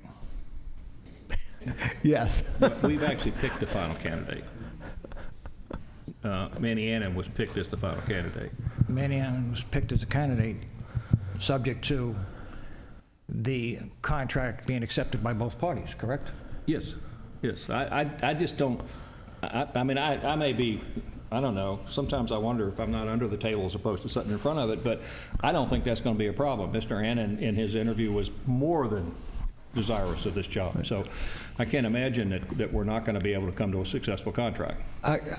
If I may, Yes. Mayor, I mean, charter officer contracts are generally speaking a matter of determining salary, because for the most part, charter officers get the same benefits as any other employee gets. And most people going into these jobs know that, and they research that ahead of time. So it's pretty much going to be a salary point, which that was advertised when you advertised this position. So he knows what range you guys were looking at. So Yeah, I mean, I just can't imagine that there'll be a contract issue, and if there is at our next meeting, then we'll have to deal with that. I just can't imagine there's going to be one. Is he going to require a paralegal? I don't know. I can tell you, I had conversations with him to let him know what the current makeup was, and he was fine with continuing with the condition of sharing the administrative assistant of the city manager, who is a trained paralegal too, and she's been fully capable for me. So, and he said staff of one more than one time to me today. And he said 5 days a week, 40-hour week, correct? Yes. He is anticipating this as being a full-time job. Absolutely. Yeah, and he can handle major litigation, right? We're not going to. We could talk about that in the contract. My personal opinion is that we would probably not Mr. Mayor, have when him we do put major that out, litigation. it goes up, the price goes up, you know that. Well, if I may, No matter who we hire, it doesn't matter in what process we hire them, we're going to outsource major litigation. So we're going to pay for it for somebody to do it no matter what. We can Mr. Mayor, if I may. It's not reasonable for us to think that a city attorney who is dealing with the nuts and bolts of the city operation can also take the time to do major litigation. That's too time consuming. It's too big an effort to do that. So minor litigation, that's a different story. Right. Under the charter, the city attorney is responsible, quote, responsible for all the legal affairs of the city. This city, like most cities, their insurance carrier for liability insurance provides for legal counsel for litigation cases. So then anything else that comes up that's out of the ordinary, which there are things, that's when we bring them to council. Kind of like we did on the annexation thing, we brought that to council. You authorized, securing outside counsel for that, and that's the way it would be done. So liability cases would automatically go to insurance counsel. Anything else would be brought to you on a as needed basis. And Mr. Mayor, that was my point. You see, we have an attorney at X amount of dollars now. I guess it's going to be in-house attorney, but we're in litigation now, and that price just went up $100 an hour. So just be prepared that whatever budget we set for the attorney's office, we don't exceed it. And having a firm with 70 lawyers at an X dollar amount per hour. It sounds like you're trying to defend your choice, and since that didn't happen, I understand that. We're going to pay no matter what happens, whether we're going to pay for it. So we have an amendment to the original motion on the floor that we come up with a second, and I'd like to vote on that now if we can. Could we restate that amendment? The amendment was that we select a second choice, and it was put forth by Councilmember Gilliams and seconded by Councilwoman Ferris. Okay. Councilmember Hill? No. Councilmember Paris? Yes. Mayor Dodd? No. Vice Mayor Motti? Yes. And Councilmember Gilliams? Yes. Okay, now let's do a roll call vote and have the city attorney, the city clerk, if you would, do a roll call vote. Would you please list the name of each council member, list the name of their second choice in that roll call vote? Okay. Councilmember Paris? Excuse me, why does she have to go first all the time? I'm rotating them. She didn't go first last time. Yeah, she did. Councilmember You Hill should be went. rotating, is what you should be doing, right? I am. Councilmember Hill went first last time. Oh, okay. I can. Councilmember Paris, your second choice? Second choice. Don't look at him. I'm looking over my shoulder. I'm picking Paul She needs to know Gugelman. I'm what to picking do. Paul Gugelman. But she doesn't know what to do. I'm on the dice. Paul Kugelman There is you my go. first Don't be choice. afraid. Tell it the way it is. Mayor Dodd? My second choice is Gary Oldenhoff. Okay. And Vice Mayor Motti? Paul Gugelman. Councilmember Gilliams? Paul Gugelman. And Councilmember Hill? Gary Oldenhoff. Okay, Paul Gugelman is the second choice. There Now, you go. I don't see a reason to negotiate a contract with both choices. No way. So would you please negotiate a contract first with Mr. Annan? And then if that contract falls through, then Gugelman would be the next person to negotiate a contract with. Mr. Mayor, if I may, if I'm out of order, please tell me. You have a motion on the table for the committee. Okay, yes, and the motion for the committee, would you please call the roll on the motion for the committee? could you That tell- motion for that motion is that we have a contract committee that consists of the city manager, the chief financial officer, and the mayor. That's correct. I didn't catch the second. The second on that was Mr. Hill, Okay, Councilmember Hill. Again, please. That we establish a contract committee that's made up of the city manager, city chief financial officer, and the mayor. Can I actually, okay, that's a motion, it's already been seconded? That's a motion that's already been seconded, yes. Okay, want the discussion still? Yeah, if you want to talk Okay, about well, it. let me tell you my thoughts on that. So, we have a charter officer, city manager, negotiating the salary for another charter officer, the city attorney, along with the financial officer.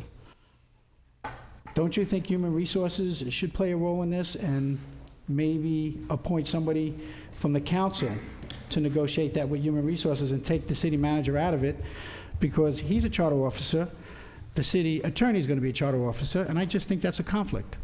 I think that the city manager's got 30 years' experience in doing this stuff, and he basically is our CEO.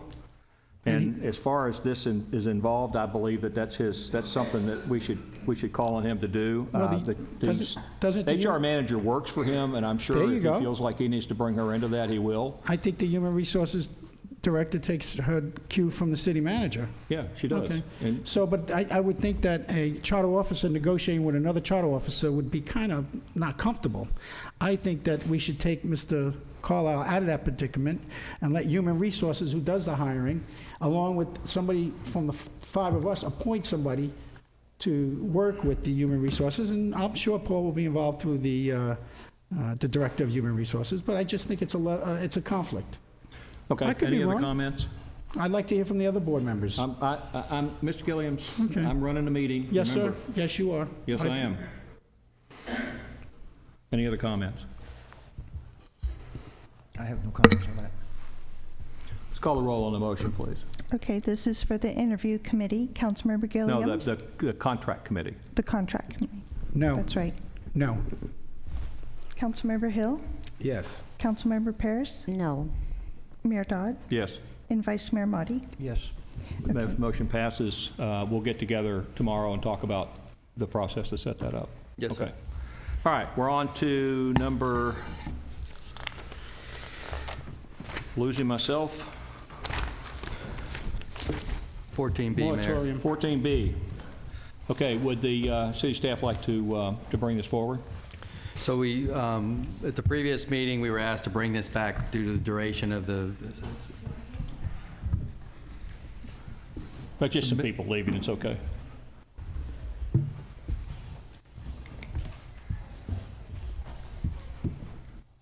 Go ahead now, sir. So, Mr. Mayor, members of council, at the last meeting, we were running into an issue with fire ants and insects in the ball fields and Friendship Park ball field. It was a late addition to the agenda. The board chose not to add it to the agenda. We were asked to bring it back on this agenda. I want to be clear, we're not asking to just open up for anything and everything, but we are experiencing fire ant issues, especially at Friendship Park ball fields.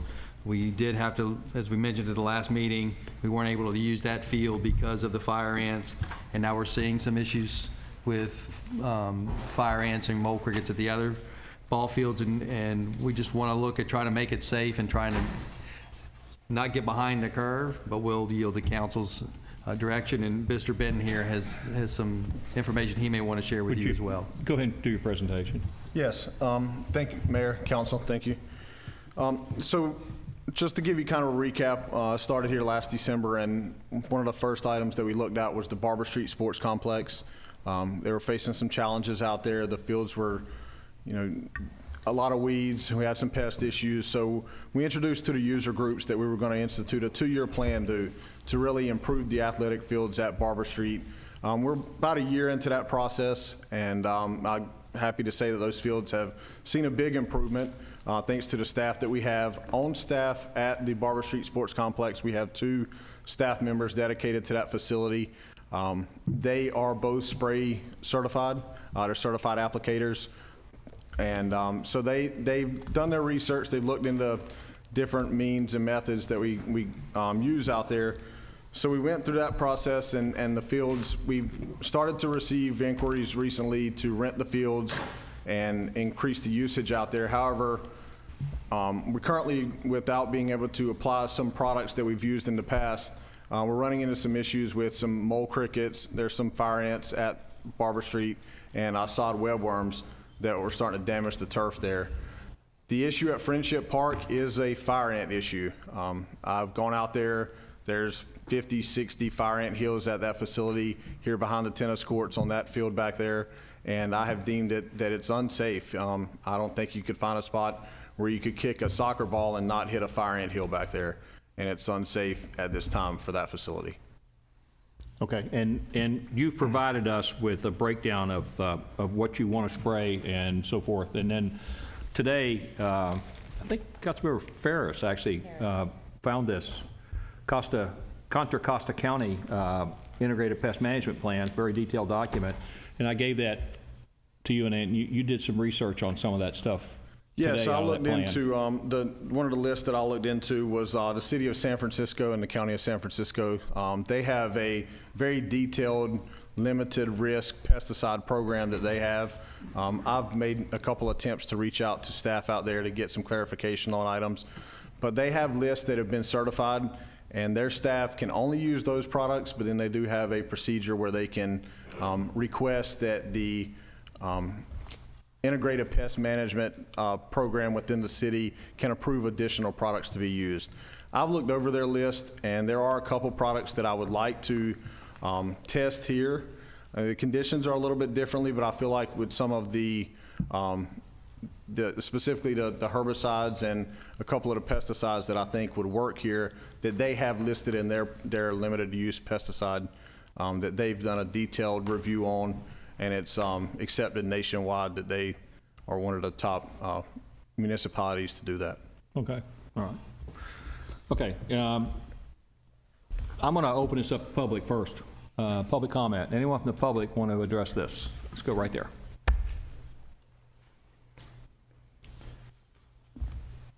My name is Clesson Hemond. I'm at Columbus Street and Clesson Hemond. Thank you. And my concern or worry is that it's going to lead into other parks being closed down. And the thing is, if you're that adamant about no spraying, why don't the two that are pushing this issue, why not get over there and not just, there's an old saying, actions speak louder than words. Get over there and dig up the ants or vacuum up the ants so that our parks can be open. If you want to be against spraying, that's fine, but why don't you make a physical attempt to try to do something so that these parks can be open for these kids? That's all I have to say. Thank you. Anyone else in the public? Let's let that lady first, right there. Let you. She's first. Okay, then we'll get you. All right, and then we'll get you. Can I make a suggestion, Mr. Mayor? Can we just get them to line up, and this way we can just go right through them? They're fine like they are. You sure? Yeah, I'm sure. Again, Lisa Boisvert, the Highlands. The spraying is something that I believe we have a workshop coming up for tomorrow. So why are we addressing this now instead of the next meeting after the workshop? Okay. They may have a very good solution for the fire ants that would not involve carcinogenic chemicals. And we're not talking about a long-term thing, but before you lift the moratorium, why not at least find out a day later what could possibly be used as a solution that would not be carcinogenic? We care about our kids, including not giving them cancer. We care about our elderly population, including not giving them cancer. As far as digging up the anthills, why would we even suggest something like that? We're talking about trying to prevent problems, not make them. Okay, let me clarify one thing, though. The workshop tomorrow is not going to produce a solution to any of these problems. The workshop tomorrow is to get input. That's going to go through a whole nother process. That whole process of putting together our own City of Sebastian pest management plan is nowhere near fruition. So the information that's going to be talked about tomorrow is not going to be a solution to his problems. I just want to make sure I understand that. I understand your position, and I appreciate the fact that you have that position. I just want to make sure there's no confusion that not talking about it tonight isn't going to mean it's going to get solved tomorrow. There's not, and it's not going to get solved through that process between now and the next week. That's one of the reasons I popped this thing up, is this integrated pest management plan from Contra Costa County in California. Although that county represents about 1,200,000 people, it's southeast San Francisco Bay Area. They got God their own bless them, they have problems the money right to now. do something like this, you know. Yeah, but they got their own problems with human feces and whatnot in the so streets. The reason this is coming up tonight is not because the workshop is going to solve this problem. It's not. But it might. We don't know that, because I'm assuming a workshop would be conducted by people who are experts in their field. Well, we're going to talk And about therefore, that. if you ask an expert in the field, what can you do specifically about fire ant hills, which would not include pesticides with carcinogens in them? Dollars to donuts, because they are an expert in the field. They can, right off the top of their head, say, here's a solution. Granted, we will not be able to implement the entire process, but they can probably give us a Band-Aid or two. Are we so impatient that we can't wait until the next meeting? Thank you. Next person. That's the lady right there. Mr. Mayor, please refrain. You're not speaking on my behalf. You may be speaking for yourself. Don't say we. Speak for yourself. I was speaking at that point in time for what's going to happen tomorrow in that workshop. Okay. Hi, Tawn Holster Austin from Sebastian. I just want to make sure that the herbicide and the pesticide issue is not collapsed. You know, so killing weeds is different than killing fire ants. And they're not related. They're completely unrelated. So putting them on the same line as if they were is, for me, very dangerous. It took us a lot to get that the glyphosate, I think I say it wrong, but out of, to have the moratorium put in. And frankly, I wouldn't send my kids to a field that had been sprayed. So it's a 50-50 there. Either way, the kids may not use the field. So, yeah, I'm with the person before me, patience a little bit more on how to do it, but definitely I'm not against spraying, but there's got to be something. I'm against spraying anything that's got cancer in it, that's got potential cancer in it. Thank you. Okay. Anyone else? Sir.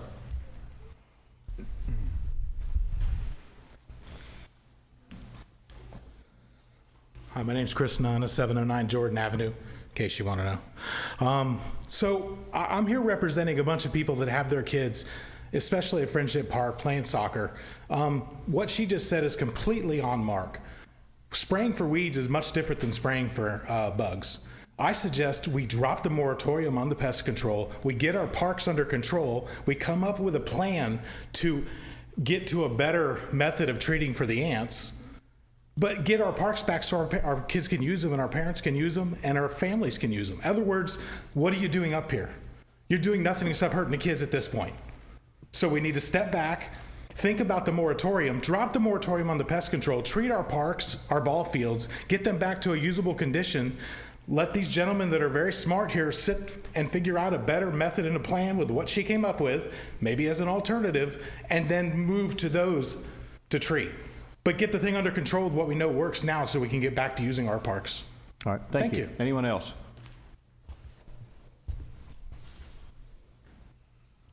Good. And then you're next.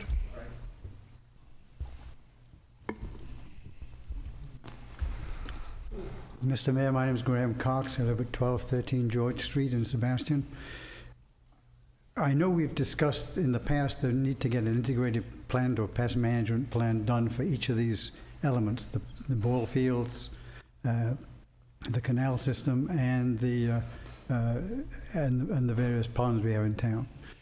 it would seem to me that there are two basic elements to an integrated pest management plan. One is education, and the other is citizen involvement. And you see here tonight with the sort of misunderstanding as to what's a pesticide, what's a herbicide, what can we do with various stuff. We really need to put the emphasis on education. I'd love to devote, if you would be willing tomorrow, to devote 5 or 10 minutes to just a presentation and a short discussion as to what are the alternatives. I don't know what insecticides we're talking about or pesticides we're talking about. I'd love to know that before I'd recommend to anybody, yeah, let's go ahead and do what we're doing. I know that he's put a lot of thought into it. Well, he listed the actual Top choice. products. Yeah, Top Choice and Avian. Okay. He listed his actual products in here: Speed Zone, Yeah. Mason, Crosscheck. Those are pesticides. Speed Zone, Advion, okay, and Top Choice again. So he listed his products in here. And that's in the agenda packet where he actually broke that down. It would be useful to take that list and say, what are the problems with it? What are the good things about it? And let more people understand what it is that we're spraying, what it is we're doing. Because otherwise we're going to finish it with issues like this week after week after week saying, well, we know we've got a moratorium on something, but let's just put that aside and do it as a stopgap measure, and we'll come back to the moratorium later. It's going to be one of those things we don't have time to plan, and it's just a system that, frankly, that defeats my purpose on this thing. Dr. Cox, Thank you. Yes, sir. I've got a question for you. Is there any method you would suggest at this time to treat that? The fire ant problem, is there a way to do that? I'm not aware, it's not my bailiwick, but I'm not aware of anything to do with those particular chemicals. I'd like to see get the list of chemicals and take a look at the MSDA sheets file. But when you talk to an ecologist and say, what's the best way to deal with fire ants, the answer is leave them alone, because there are a whole bunch of other ants go to war with the fire ants. So that in due course, what you're doing when you go into an ant's nest and start destroying it, you're destroying a whole ecological system, not just the fire ants. So you're just compounding your problem. And that would be great if we didn't have 8-year-old kids running around on the field kicking soccer balls. I understand. Yeah, thank you. Thank you. Thank you. Sir. Mayor Dodd and council member, thank you. My name is Rene Boisvert from Brook Edge. I have a lot of friends, a few friends in Vietnam that died from Agent Orange, and Roundup is another one. We have all these chemicals. Did anybody around here actually look at what the chemicals that they want to use now in place of that? Are those chemicals at least half safe? I hope somebody from the council or somebody in the city say, that stuff is a lot better than... Yeah, I think our staff has made sure it's not another Agent Orange. Now, it could be argued by a lot of people whether or not, but... All right, but I know they're pests, those things, and they surely are. Yeah. And there might be some natural ways, maybe somebody can get a handful of other ants and throw in there, or I gasoline. think we're succeeding with the weed control on that behalf. Actually, Renee, it's the ants right now. I agree. Our kids need our parks back. I wouldn't send my kid out tonight in this cold, and I don't know how ants survive in it, but we definitely need a solution. And I think it might appease Dr. Graham, maybe if Paul could give 10 minutes to the workshop tomorrow night to educate the best ideas from this information and what we're considering for the red ants. All right. Okay, Thank you. Thank you. Anyone else from the public want to speak? Mr. Hawker, then you're next, ma'am.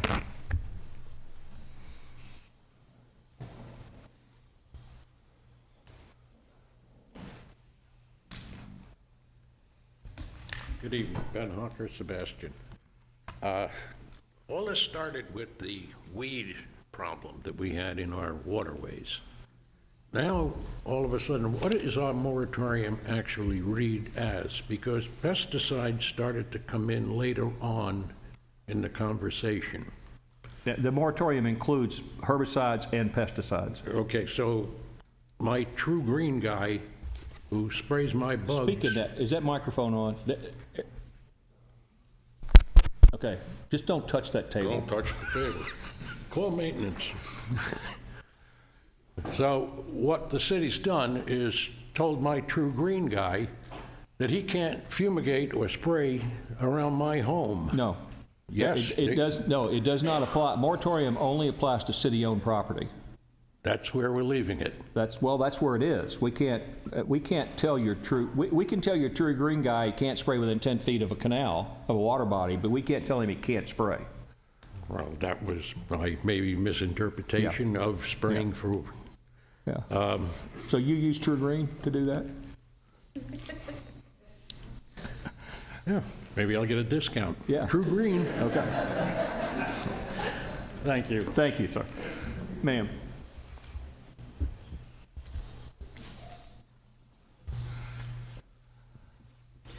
Good evening. I'm Kathy Brothers, 569 Ray Street in Sebastian. I'm also a member of the Natural Resources Board, but I'm here just on my own to encourage you to reconsider what I think was an ill-advised moratorium at this point and allow the fields to be treated with the new chemicals so our kids can get back out and play. While the adults are doing the work, the kids need to not be held hostage. All right, thanks. So I'd like to see them get back. Thank you. Anyone else? Come back.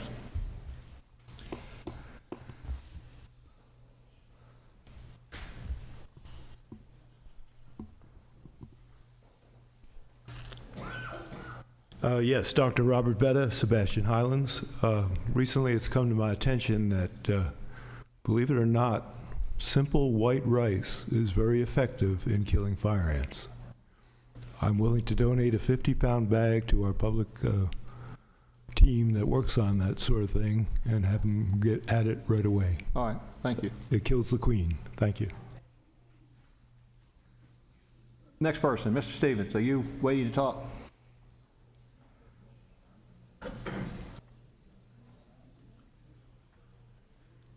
Thank you, Mr. Mayor, for allowing me to speak. I know it's controversial here, but I'll try to be very nice. We can spot deal with these critters, and we can feed them something that will go down. They're carnivorous, so they'll eat each other when they die, and the nest will self-destruct. I'm allergic to these critters, and I know how to deal with this. Now, a lot of the environmentalists are saying hot water and vinegar and soap and all sorts of stuff, but if we get the professionals involved, they'll tell us how to treat these things, and they won't come back. The stuff that we buy commercially, that we spray on everything, works for a few months, and then you have to pay them again. It kills good. The good stuff, like Dr. Badia says, will feed the ants, destroy the nests, and they won't come back. What we don't want to do here is just spray, as Mr. Cox would say, silly-nilly, stuff that kills. Because there are weeds that are not bad for us. And I subscribe to the Mother Earth News. And, you know, this was back in the 60s that we started being aware of what was good for our society and what wasn't good for our society. Things that kill. And they kill good things and bad things, Mr. Mayor. To give our parks manager the okay to spray is ludicrous. It's got to be looked at. And how dare you not allow the people of Sebastian to have an input on this? You're going to have another talk show tomorrow? I'm not sure I understand what not. We were supposed to have two. We're having a workshop at 1:30 tomorrow. We're supposed to have two. Yeah. We had one last week, another one this week. 1:30 tomorrow. For people with decent minds to decide how to deal with this thing. We can deal with this. I know Mother Earth News says hot water with vinegar kills the nest. Okay. Why aren't our mowers putting little flags on the nests to tell us where they are? We could get volunteers to go out and spot deal with the nests. And I don't know a kid in the world that's tripped on a weed and gotten hurt. Okay. But we do know that these pesticides and herbicides are causing neurological, we can go on and on and on. That's what our meetings are supposed to be about tomorrow, Mr. Mayor. Education. You know, I don't know why we're not getting the high school involved in this. There's got to be some advanced high school kids that will love to do this. You know, we could line up and walk down the fields and spot the problems and bring it back to our science teachers and how we can deal with this so that we don't get the rashes, we don't develop the problems that the poisons are going to cause. We put this moratorium in, Mr. Mayor, because these things are toxic. Please, don't disrespect the people of the city. Okay. No more talk shows. Thank you, Mr. Stevens. You did a very good job this evening. Thank you. And I don't plan on that being a talk show tomorrow.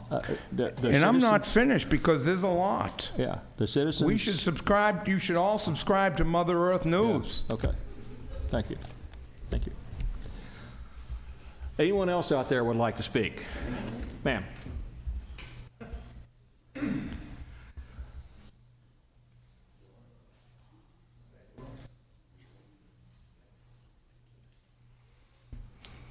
Hello. My name is Amy Beanblossom. I'm in Sebastian Highlands. I'm a new resident to this area as of 6 months, and I'm also very concerned of the spraying because Indian River County, I'm aware of, is the second in non-Hodgkin's lymphoma, which is something we should all be concerned about, as well as the chemicals we were spraying. And it's pretty apparent. Wait a minute. Touch that microphone. Just touch it. Okay, go ahead. It's pretty apparent that Bayer is the company that now owns Monsanto, and they were affiliated with Agent Orange, and Monsanto is also. So there is a comparison there, and cancer is caused by those chemicals as well as other things. And also there are other alternatives to pest control, such as you can surround the ant hill with blackstrap molasses, and then you can spray orange oil on top, and it removes their exoskeleton and kills the ants. So you can do alternatives that are, as he mentioned, high school students can come in and they can join in together and have it as some kind of a experiment and control the ants as well, and not have it be toxic to the community. All right, thank you. Anyone else?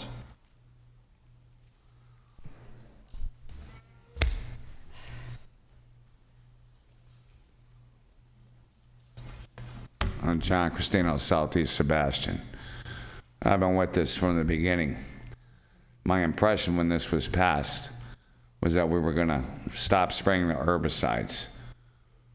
I was completely floored when I found out that we weren't going to treat for fire ants in our parks, knowing full well here in a short time how quickly these ants can be a nuisance and a danger. I've been bitten myself. I ask that you allow the city manager to get our parks back under control. This park back here is one of the few parks that has lights that can't be used. We've got time to find the alternatives. So allow our kids back into our parks. Pie in the sky with molasses.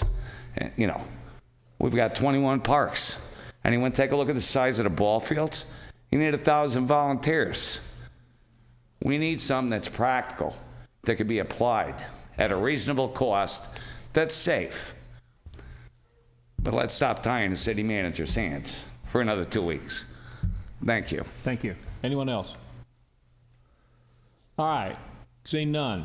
Council, what's your Mr. pleasure? Mayor, has anybody gone out to the parks in the past 24 hours and take a look at it that's up here? I walked through the parks the other day. I haven't been out there in the last 24 hours.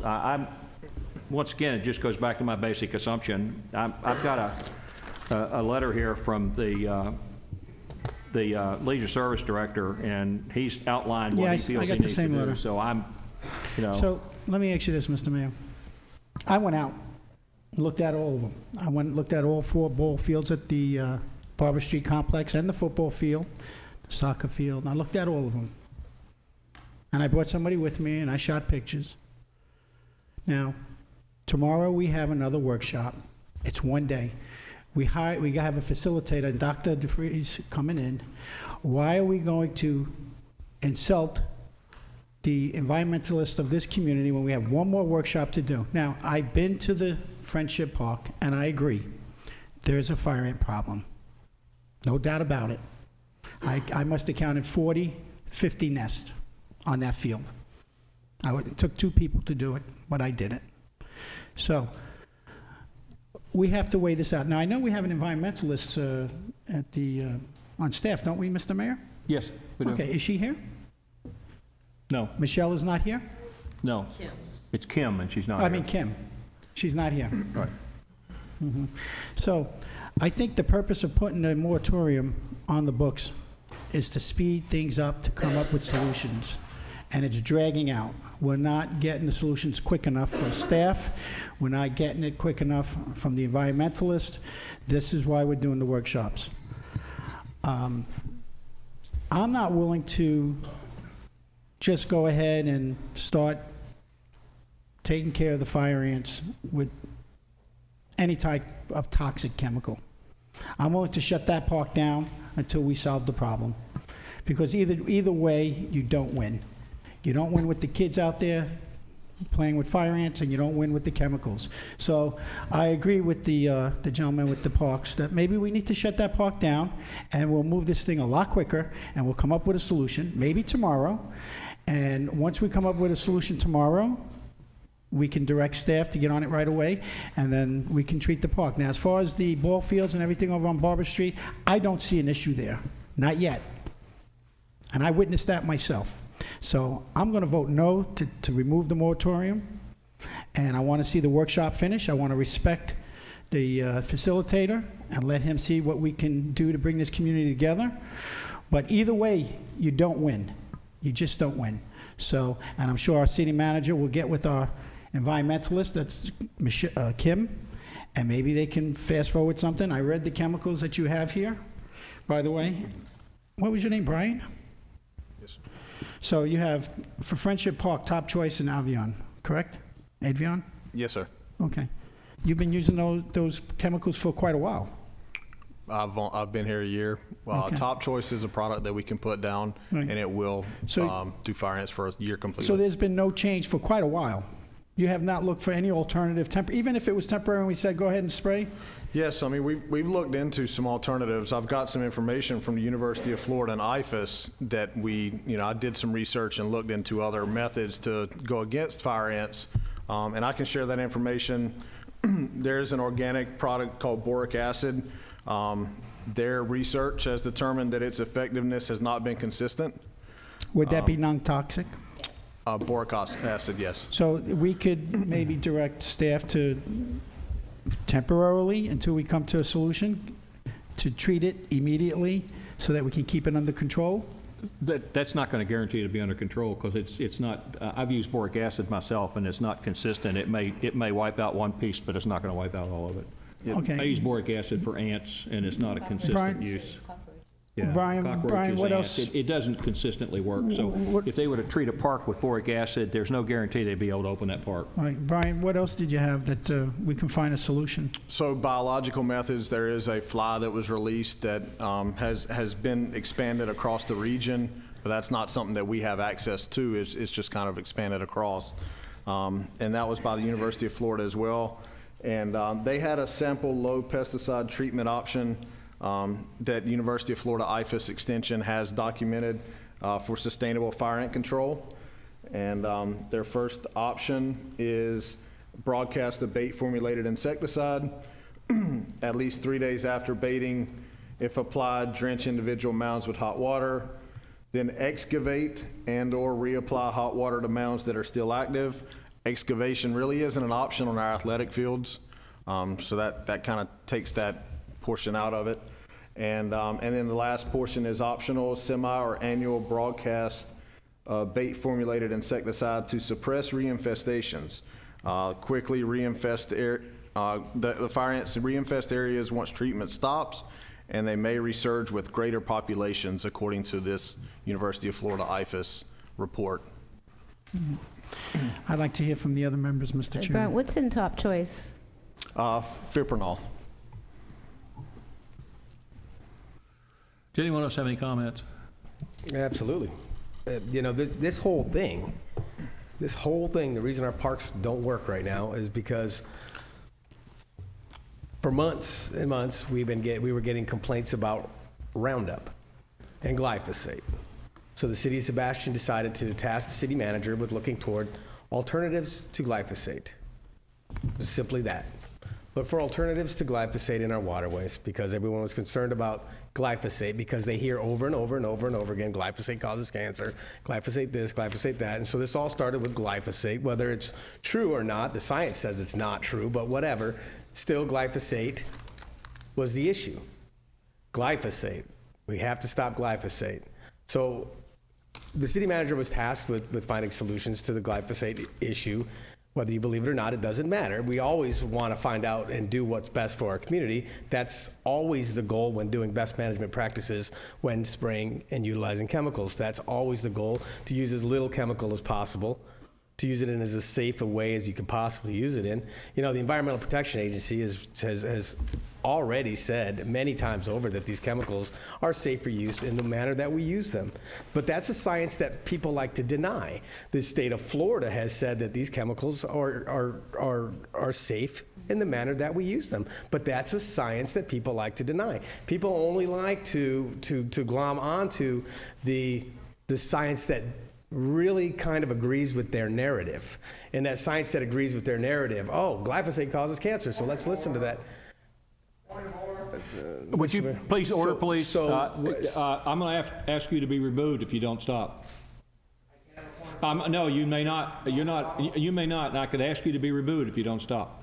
Thank you, Mr. Mayor. So anyway, so it all started with glyphosate, and whether you believe it or not, we, as a council, the previous council actually directed the city manager to look into alternatives to glyphosate. So he went out and did that. Well, there was an election that came up, and we had a discussion that was supposed to be about glyphosate and the use of glyphosate. And while the city manager was going out and looking into these alternatives to glyphosate, he found some that may work. So he brought some of those to our attention. He said, you know what, this product may work. We don't know, but we've been testing it and it seems to be working fine.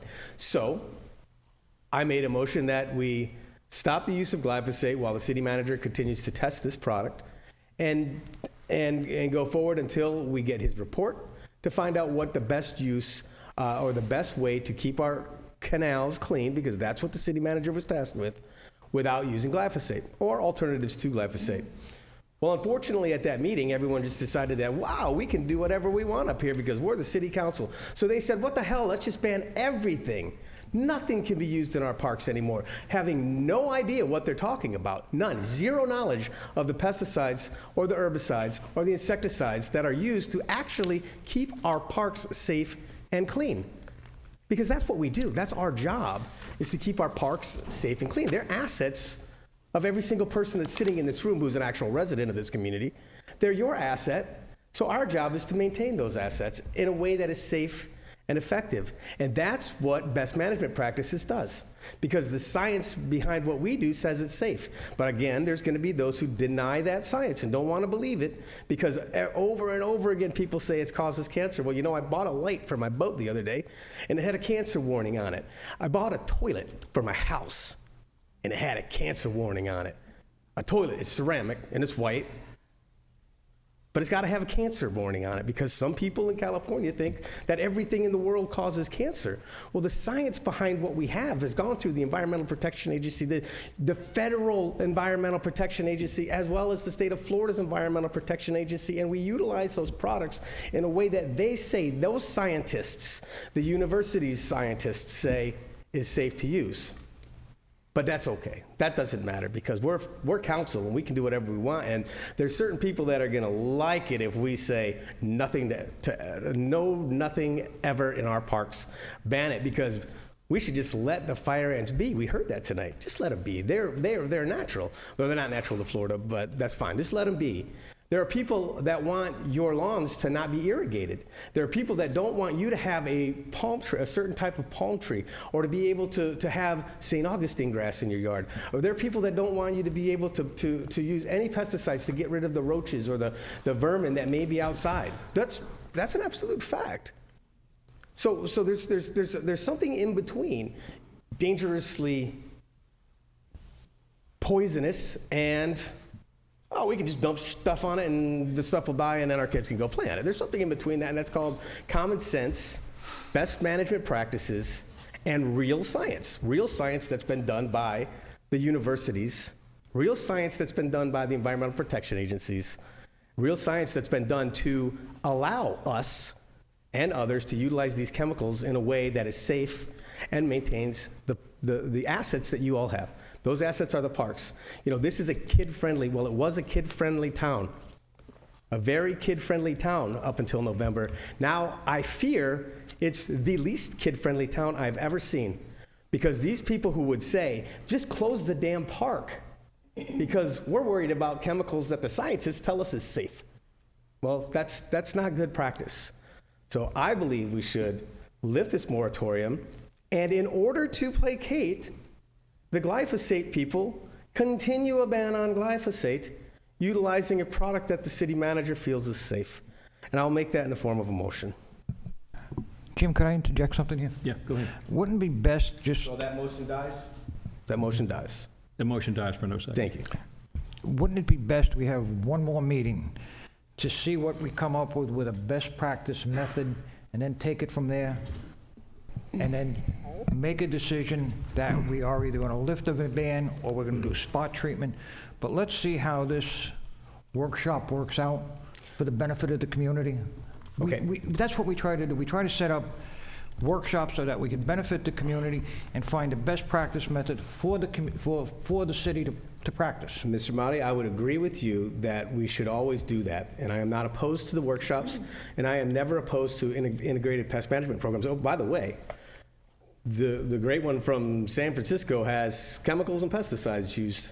To include Roundup. Right. To include Roundup and to include other herbicides and fire ant treatments. It's in this one that was delivered to us, the Integrated Pest Management Program, because it has to be. It's impossible to not do that. So, Mr. Motti, I would say to you, yes, I think we should come up with whatever it is best to maintain our property, absolutely in the most safe way. But I would also suggest to you this, that when you're trying to figure out the best way to put out a fire, you don't let all the buildings burn down around you and then figure out how to put the fire out. I agree with you, but we've gone this far. Let's finish up with the workshop, see what we come up with, and go forth from there. Okay. Let's continue what we started, get that completed. And I think both of us agree that we need to put something in place. All right. I would agree with you 100% that we always need to have something in place, and at every step of the way, it is the job of our leisure services director, the city manager, and this council to make sure that we are doing everything we can to do it safely. I think that's everyone's job at all times. Every single day when the leisure services director, Brian, gets up, he has to make sure that he's doing everything the safest way. He has training. The people that work for him have annual requirements for training that teach them the newest and best ways and the safest ways to provide high quality product in the safest manner. So these are all things that are done on a daily basis for everyone. And I do believe, and I agree with you, sir, that we need to continue to go forward and look at an integrated pest management program for our facilities. I think that's a wonderful idea, and I would look forward to seeing one day that we have something similar to this. That would be great. So I'm not opposed to that. So what I would suggest, we have a workshop tomorrow. Both have our leisure management personnel there, and also our environmentalists from the city for their input. Okay. I'm not opposed to that. Are you done? I'm done. All right. I have to tell you, I'm sorry. Okay. I'm a realist, and I'm going to tell you guys that, just so you understand this, that there's absolutely no way at 4:30 tomorrow, when we finish that workshop, we're going to be able to provide him an answer. That's not. I mean, I want you to understand something. We're going to talk during the workshop, but the workshop has to be dedicated to building an integrated pest management system. If we spend 3 hours tomorrow talking about whether Crossfire or Speed Zone or Crosscheck are good products, we're not going to accomplish either one of those tomorrow. So I understand what you're saying about we should have the meeting tomorrow. We certainly should have the meeting, because our objective in these workshops is to be able to get to where we build an integrated pest management system. I would love for us to be able to put together a document like this, but I know that California County has a heck of a lot more money than we do. Maybe what we should do is steal their document and use it. So But I don't think we're going to solve this problem tomorrow. So it's not, I just don't think it's reasonable to assume that we're going to walk out of that meeting tomorrow with him having options to these fields. I don't think it's reasonable to assume that. It's just, it's not going to happen. I'm not saying that's going to happen. Okay. So what I'm going to do is, I feel like that my question, Brian, if first of all, I don't want to bring this back at the next council meeting. This argument, we've had this argument more times than I even want to think about having. So if you don't treat the ball fields at the main complex, what is the likelihood that you will be able to salvage those fields over a next 2-week window? Barber Street, we will be okay. That's reality. We'll be fine at Barber Street over the next few weeks. We're going to get to a point to where we have to play catch up once again on those fields. But Friendship Park, we cannot continue to proceed with that facility open based on the current conditions. And that's why it's coming before you. We're not trying to get it in front of the workshop. We're not trying to do any of that. We all agree that we want to go forward with an integrated pest management program. We just have immediate concerns that we can't allow people to utilize Friendship Park with their current conditions. I'm making a motion. Hold on 1 second, Mr. Mayor. I'm making a motion. Wait a minute. I'm making a motion that we allow the Leisure Services Department to treat Friendship Park for the fire ants that they have to treat that for, and we lift the moratorium for the purpose of doing that.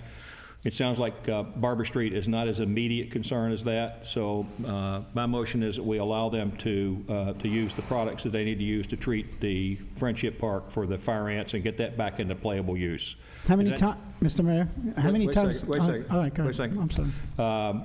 Do I have a second for that motion? I will second that. Okay, now you can talk. Brian, how many times to get it under control that you would need to treat it over at Friendship for the fire ants? How many times? Our plan for Friendship is that we would, so Top Choice is the main product that we use to treat fire ants. Just to be clear, that product is best utilized sometime in the March timeframe. So that's not what we would treat immediately with at Friendship in order for it to have its best results. So the product that we would use immediately is called Crosscheck. That is the one that we would treat specifically, or we could use Advian. Advian is another option. We could use either one of those at Friendship for immediate, and then Top Choice. Top Choice is a product that we can put down, and it has a good year long for fire ants. How many applications do you have to do to just get it under control temporarily?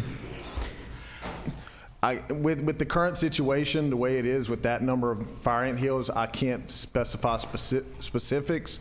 I would say, no more than 2 applications, but they would be spread out. It's not going to be a routine, quickly back to back. Don't do that. I mean, we this guy, our staff, contrary to not knowing his name, but our staff is perfectly capable of making that decision. We don't need to micromanage them.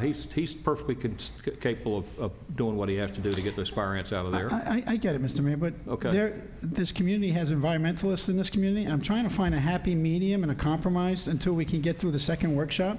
So I don't want to lift the moratorium, but I'm willing to go along with letting them spot treat it temporarily to keep it under control. Well, all my motion does is allow him to treat Friendship Park to get rid of the current ant infestation. That's all it does. I agree. No, I'm not saying twice. I'm saying treat it as he has to treat it to get rid of the current ant infestation. That's all it does. If he can do it in 1 fine, that's fine. If he can do it in 3, if he takes 3, that's fine. Get rid of the current red ant infestation. Well, he said 2 times to get it under control. We got a meeting tomorrow. So I'm willing to go along You're with... not going to get an answer this tomorrow. I'm going to call a question. Would you do the roll, please? Oh, my. Mayor Dodd? Yes. Vice Mayor Motti? I would vote yes. Councilmember Gilliams?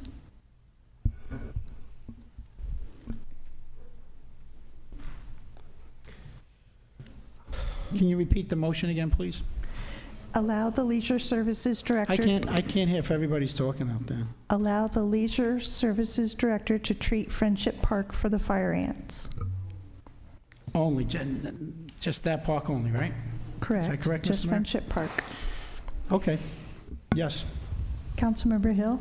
Yes. And Councilmember Paris? Yes. Thank you.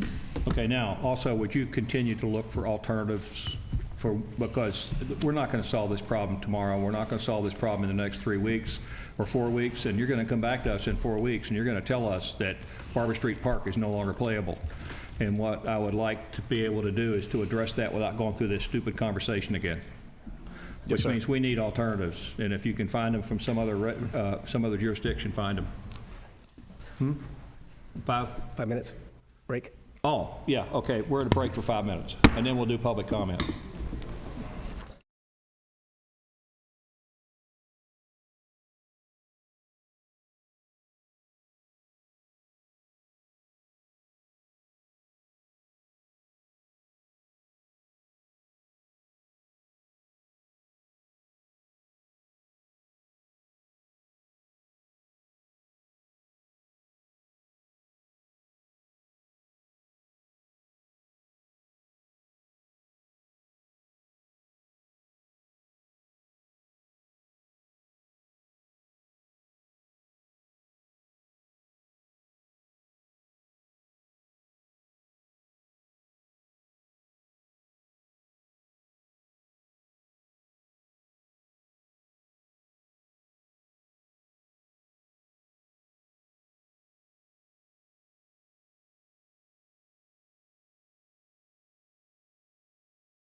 Got to kick over.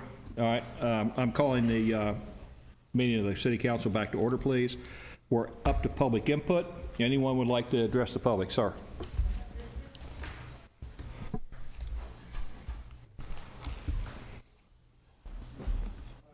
Good evening, Mr. Mayor and Council. For the record, I'm Bob Atwater. I'm the Vice Mayor of the town of Indian River Shores. I'm also Chairman of the Metropolitan Planning Organization for Indian River County, which is a transportation planning group. What I'm addressing you today for is to get your support for Senate Bill 676, which is the Senator Mayfield's High-Speed Passenger Rail Safety Act. I've been involved in the fight against All Aboard Florida from the very beginning when they were issuing first time around their tax-exempt bonds.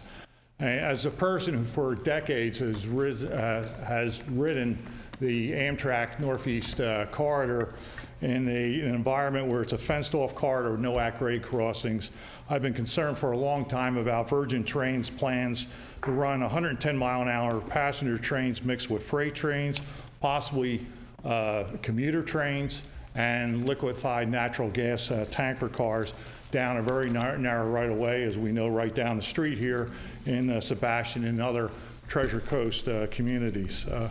What Senator Mayfield's bill does is force the Florida Department of Transportation to set up regulations for these trains, which would result in many safety improvements, including what I think is most important, which is fencing.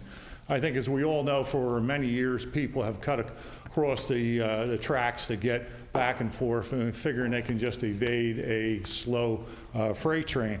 However, at 110 miles an hour, a high-speed train will cover a 100-yard football field in 1.9 seconds. So think about that. If you're a kid crossing the tracks and you got your head buried down in your smartphone, you'll never see the train coming. So I think that's really important to support this bill. Now, what Virgin Trains will say, and they've said it in many meetings which I've attended, most notably when the town of Jupiter had a citizens forum, is that they're all for safety.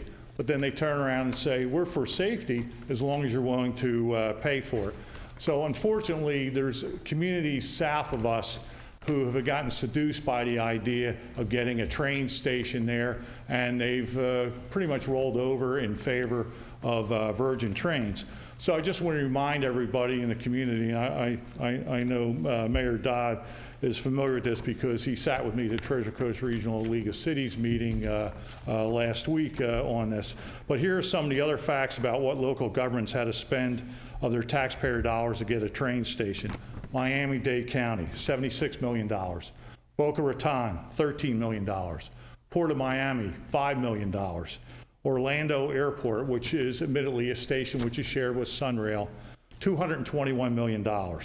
So what Virgin Trains has done is continue to dangle this idea of stations north of Palm Beach to get their city support, yet there's not been a definitive agreement to get that at all. So as I mentioned, Treasure Coast Regional League of Cities, a letter was ratified to support Senator Mayfield's bill, and it did get out of committee today. But I think it's important for every community up and down this train corridor to get behind her bill and to make the committee chairman aware of that. So I would ask for your support. Thank you. Thank you. Chairman, our council, excuse me. That's item number 4 under my matters. Yeah. And the Vice Mayor asked to speak to it during public comments. I didn't get your full name. Sure, it's Bob Atwater. And where are you from? I'm the Vice Mayor of the town of Indian River Shores. Oh, okay. Yeah. So, and he asked to speak to it during the public input, because my matters aren't coming up till the end of the session. So, do you know where Mr. Barefoot stands on this issue? Mr. Barefoot, when he was, I can't speak for now, but when he was on the town of Indian River Shores, he had grave concerns about the train. Thank you.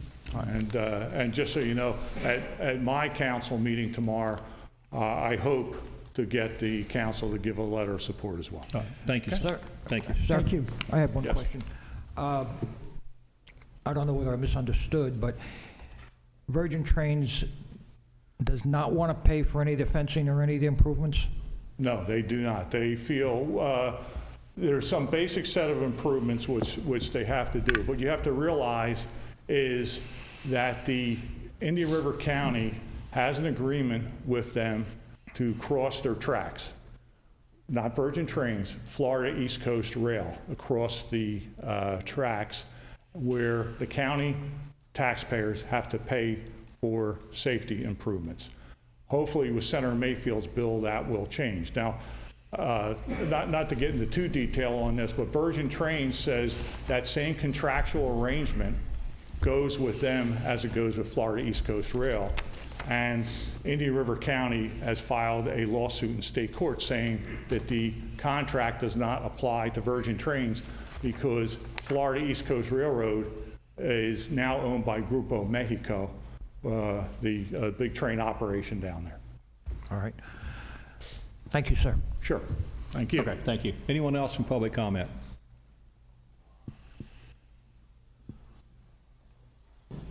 Sir, why don't you come up while they move? My name's Clesson Heeman. I'm at Columbus Street, and I guess this would be more directed towards the city attorney. Last week, or last council meeting, he had discussed the social media about Facebook, and he said that once a person setting up there uses a personal Facebook and mentions city business or city affairs, then it becomes a public page, and they can't delete posts, they can't block people. So the post that Ms. Paris made, if I understood him correctly, he can maybe chime in on this afterwards. Once she made that post, well, she claimed she didn't make it, but then claimed on Channel 5 she did, so that's another discussion. But once it's become public, can't the city then look into it and say, this is where the post was made at, by who made this post? And then does the post come back? Seeing how it got deleted, would the post come back? Will the people who have been blocked, will they be unblocked? Would he be able to chime in on it? And I'll, at the end of the public input cycle, I'll allow the attorney, I'll give him some time to think about your questions between now and then. Okay, thank you. All right, thank you. Mr. Mayor, also, I would hope you get a consensus from this board before you direct a charter officer. That's all I'm saying. I'm not directing a charter officer. Okay, just make sure you get a consensus. I'm not directing him. I'm giving him an opportunity to think about something before he chimes in. All right. Would you like to?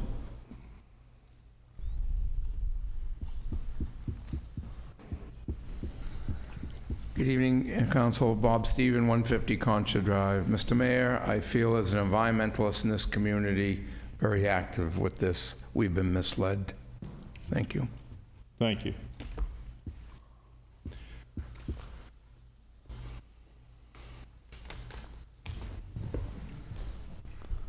Good evening, Ben Hawker, Sebastian.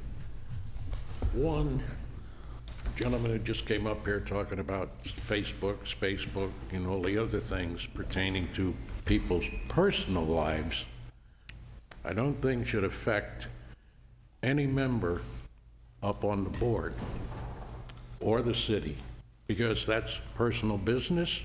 It's their personal life. We have nothing to stick our nose into to involve anyone here up on the dais. They're doing a job, you're doing a job. That's public information, their private information. We have no reason to be involved in it. Now, back to the railroad. 4 years ago or 3 years ago, I came to the city and said, hey, we got a train coming. Why don't we pass a speed ordinance? Well, no reaction, no response. I mentioned it a couple times after that. There's a rail that goes from Boston to New York. I believe it's called Excella. You'd hop on the train in Boston, and I know a gentleman who travels with it, and they come to certain towns and they have to drop their speed because they have an ordinance for speed through their cities. We responded and did nothing on it. We've opened up the second Panama Canal. Takes the biggest freighters that the world can build, and they're building a few more. The ports are building down south of us. Charleston was just on the air today. They're putting in a double track. You know, and I know, and the world knows, the private commuter rails do not make money unless they're supported by the government, Amtrak being a prime example. But with double track here, all of a sudden, my thinking, just my thinking, is that the commuter trains lessen and the freight increase, which is more profitable for a rail system. I don't think the guy from England with whatever airline, Virgin Airlines, would be pouring money into a little small nothing commuter line going from here, from South Florida to Orlando. I believe I mentioned it prior.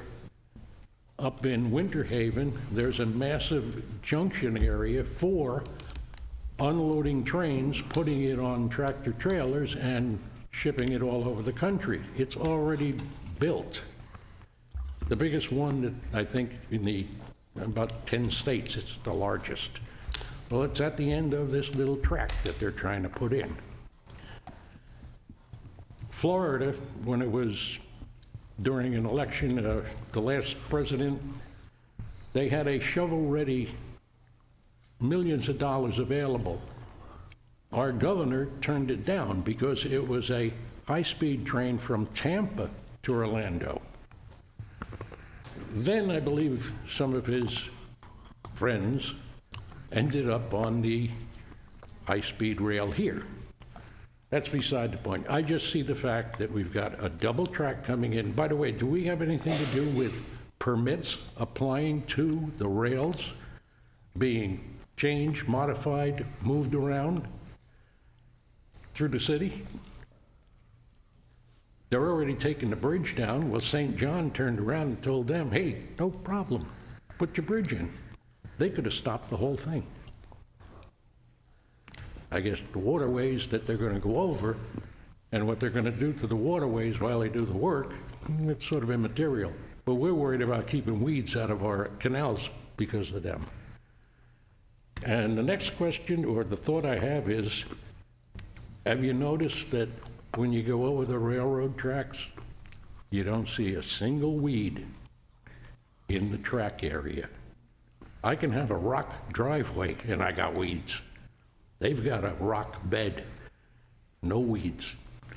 I know what they were spraying up north. I don't know what they sprayed down here, but a weed doesn't survive, and we're trying to stop spraying of weed killer, etc.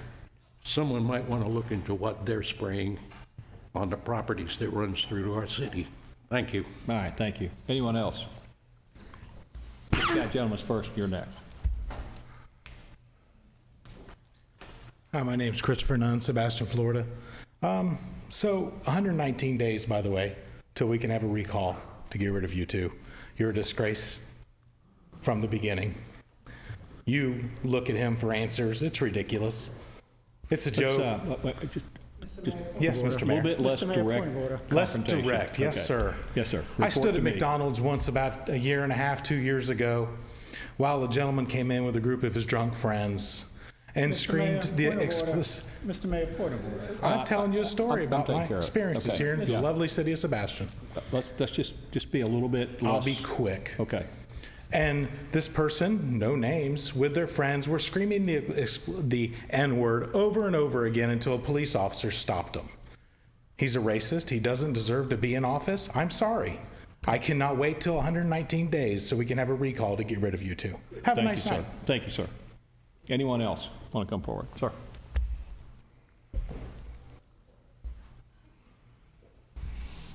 I think that's the biggest problem we have with this nation right now, is instead of everybody trying to get along, we're at each other's throat, and no bills are getting passed, and nothing's getting done for the country. We have people coming up here, we're getting sponsored, getting paid off, whatever. You know what? Enough of that. My next thing is I'm a retired Federal Railroad locomotive inspector. This gentleman just came up here, put up a very good point. The main reason why they want to get free going here in Florida and every state, there's way too many truckers on the road. They're congesting the highways. They're taking up the rest areas. They're causing destruction as far as the highway, the way it's laying down, and the way stations aren't open 24 hours a day, it's causing it. It's causing a problem with I-95 all over the northeast and southeast corridor. If you're worried about the stations and everything like that, and the trains going too fast, causing accidents, there's a speed control system. Automatic speed control will take care of that. It's the right way to go and do it. As far as you want to go ahead and having the stations and all that safe for the passengers to go to, they have automatic sensors on the Alcoa locomotives. This gentleman said that is the right way of doing it. There's also sensors that Providence University did back in 1990-something. But it's in a locomotive's chair. It's right next to him, the passenger chair. It will tell him if that fence is up or down, green or red. That's another way of going about it. Problem is, it has to get done. It's taking too long to get this railroad system up in Florida and in this county. It's got to get done. My next statement is about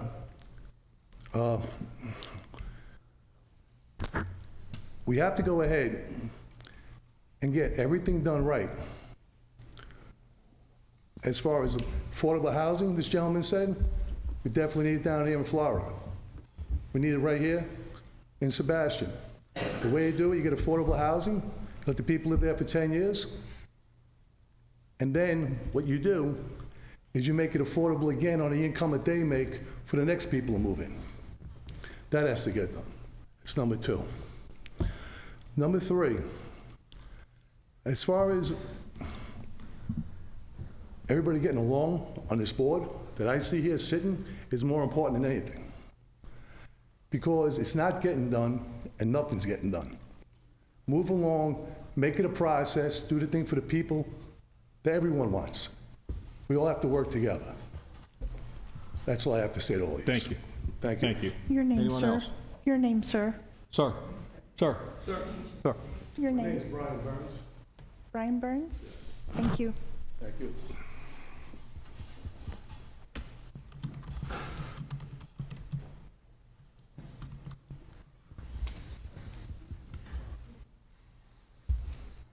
Okay, so getting back to our...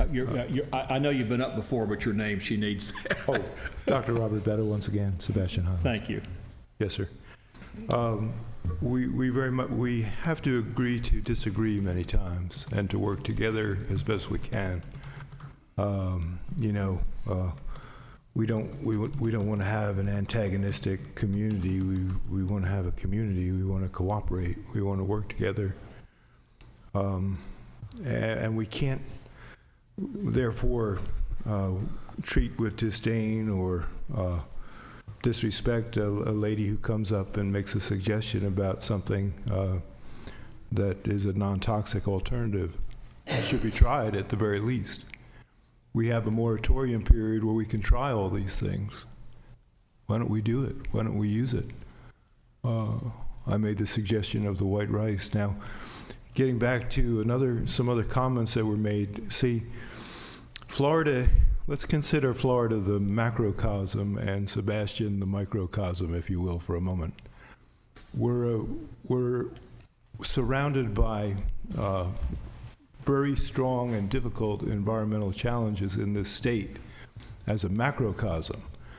And we're influenced by such things as Lake Okeechobee and Canal 54 and biosolids being dumped to our west. It's not all our doings by no means, you know.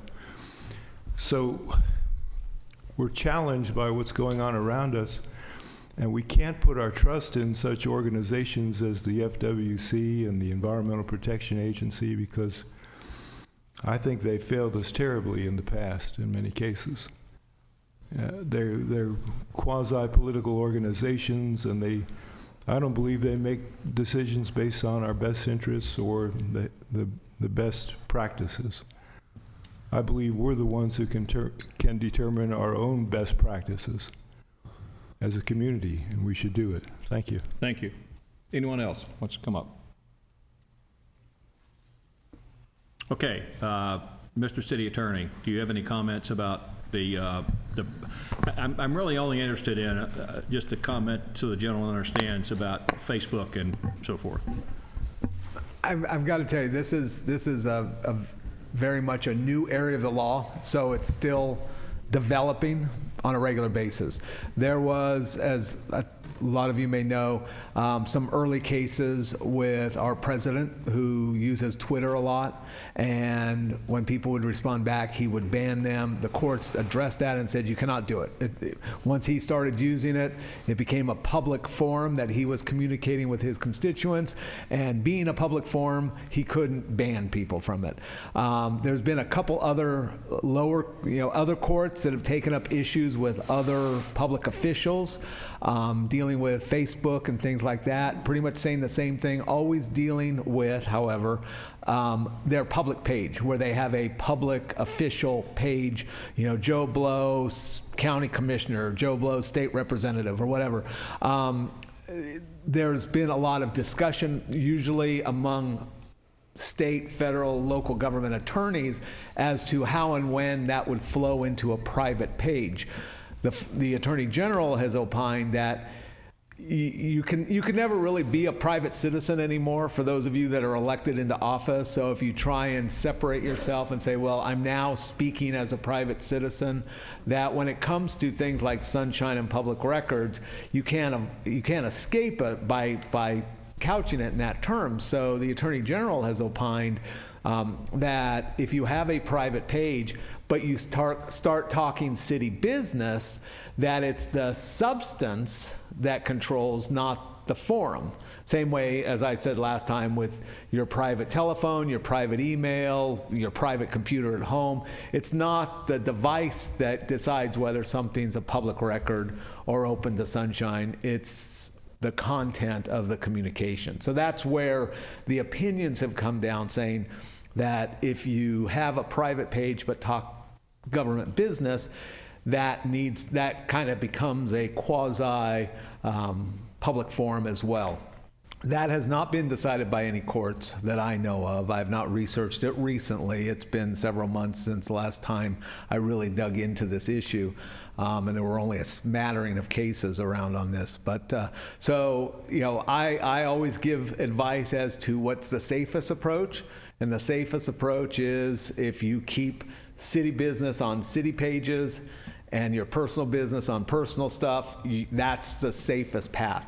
To say that somebody sends you a message, and this is what I said at the last meeting, you can't help what people do to you. So if somebody sends you a message or posts something on a private social media page or sends you an email to your private email address about city business, that's where I advised you the best bet was to make a copy of it, screenshot whatever, send it to the clerk, and you're done. You've got that preserved.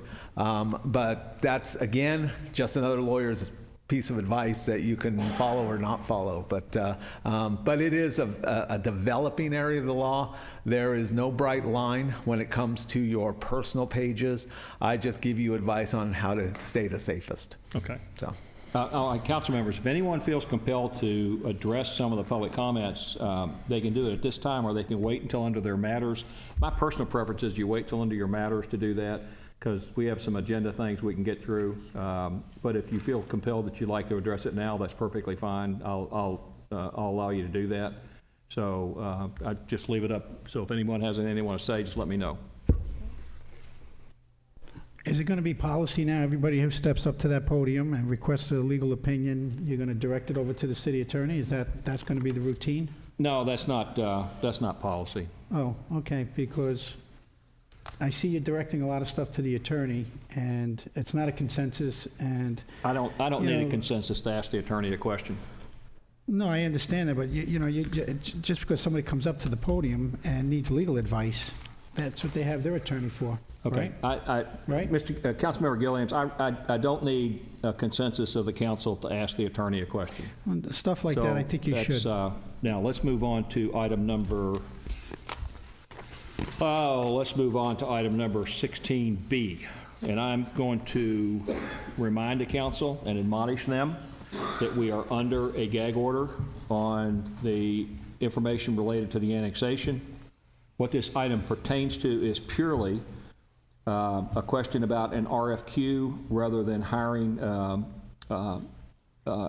Kimberly Horn to do this work. The city manager has brought this forward because he's been asked questions about why he's not issuing an RFQ as opposed to hiring Kimberly Horn, and he's asking for clarification. The actual motion that facilitated him hiring a consultant is also in the paperwork, so you can read that. And so we're not talking about the annexation. We're under a gag order from doing that. We're talking about whether he should do an RFQ or whether he can continue to move forward with his contract with Kimberly Horn for this issue. City Manager, would you please? I think you surmised it well. I just need direction, clarification. If I need to go out for an RFQ for an engineering firm, or if I need to continue with one of our consulting engineers, then their proposal is in your packet. Okay. So anyone have any comments? Vice Mayor? I would like to see him go forward with the RFP. Okay. Anyone else?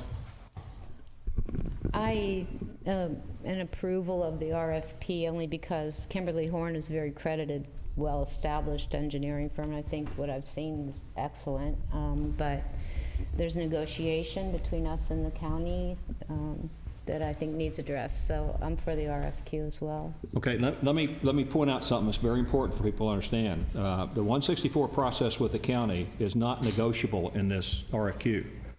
The 164 process is controlled by the state, and it's relatively straightforward. Phase number 1 is that the chief officers of the two entities, which would be our manager and the county administrator, get together, and if they can't facilitate a solution, then, or if either one of the governmental bodies, the elected bodies, choose not to accept their solution, they may come up with a solution and one of the two bodies may choose not to select that solution, then the two elected bodies have to get together and try to work out a process. If that takes place and they cannot come up with a satisfactory solution to it, then we're required to hire a mediator. And that mediator has to be hired as a joint effort between the two elected bodies, if I understand that correctly. It's not picked by us, or it's not picked by the county commissioners. The two bodies have to do that. We can ask the city attorney about how that takes place, but in some fashion or another, there are mediators that are provided names, and then we have to select a mediator, and they agree. So we have to come to some negotiation on who the mediator is. So whoever we hire under this particular resolution will not be involved in that process with the county, because it's very well structured and straightforward, and we can't bypass that process by hiring somebody and saying, in fact, he can't even write a request for proposal or a request for qualifications, either one. He can't even write that to say you're going to do the mediation, because it's not up to us, it's not up to him to decide who is doing the mediation. Yeah. It takes place if we can't come to a solution. I will tell you guys, I'm very positively optimistic that we're going to be able to get through something on this thing. I think that I just seem to think that we can get past a lot of these issues that are there, so we can come up with something on that. But assuming we can't, the mediator is picked jointly by the two elected bodies. So he can't write an RFP asking someone to take on the role of working between the county and the city in that regard. It won't work that way.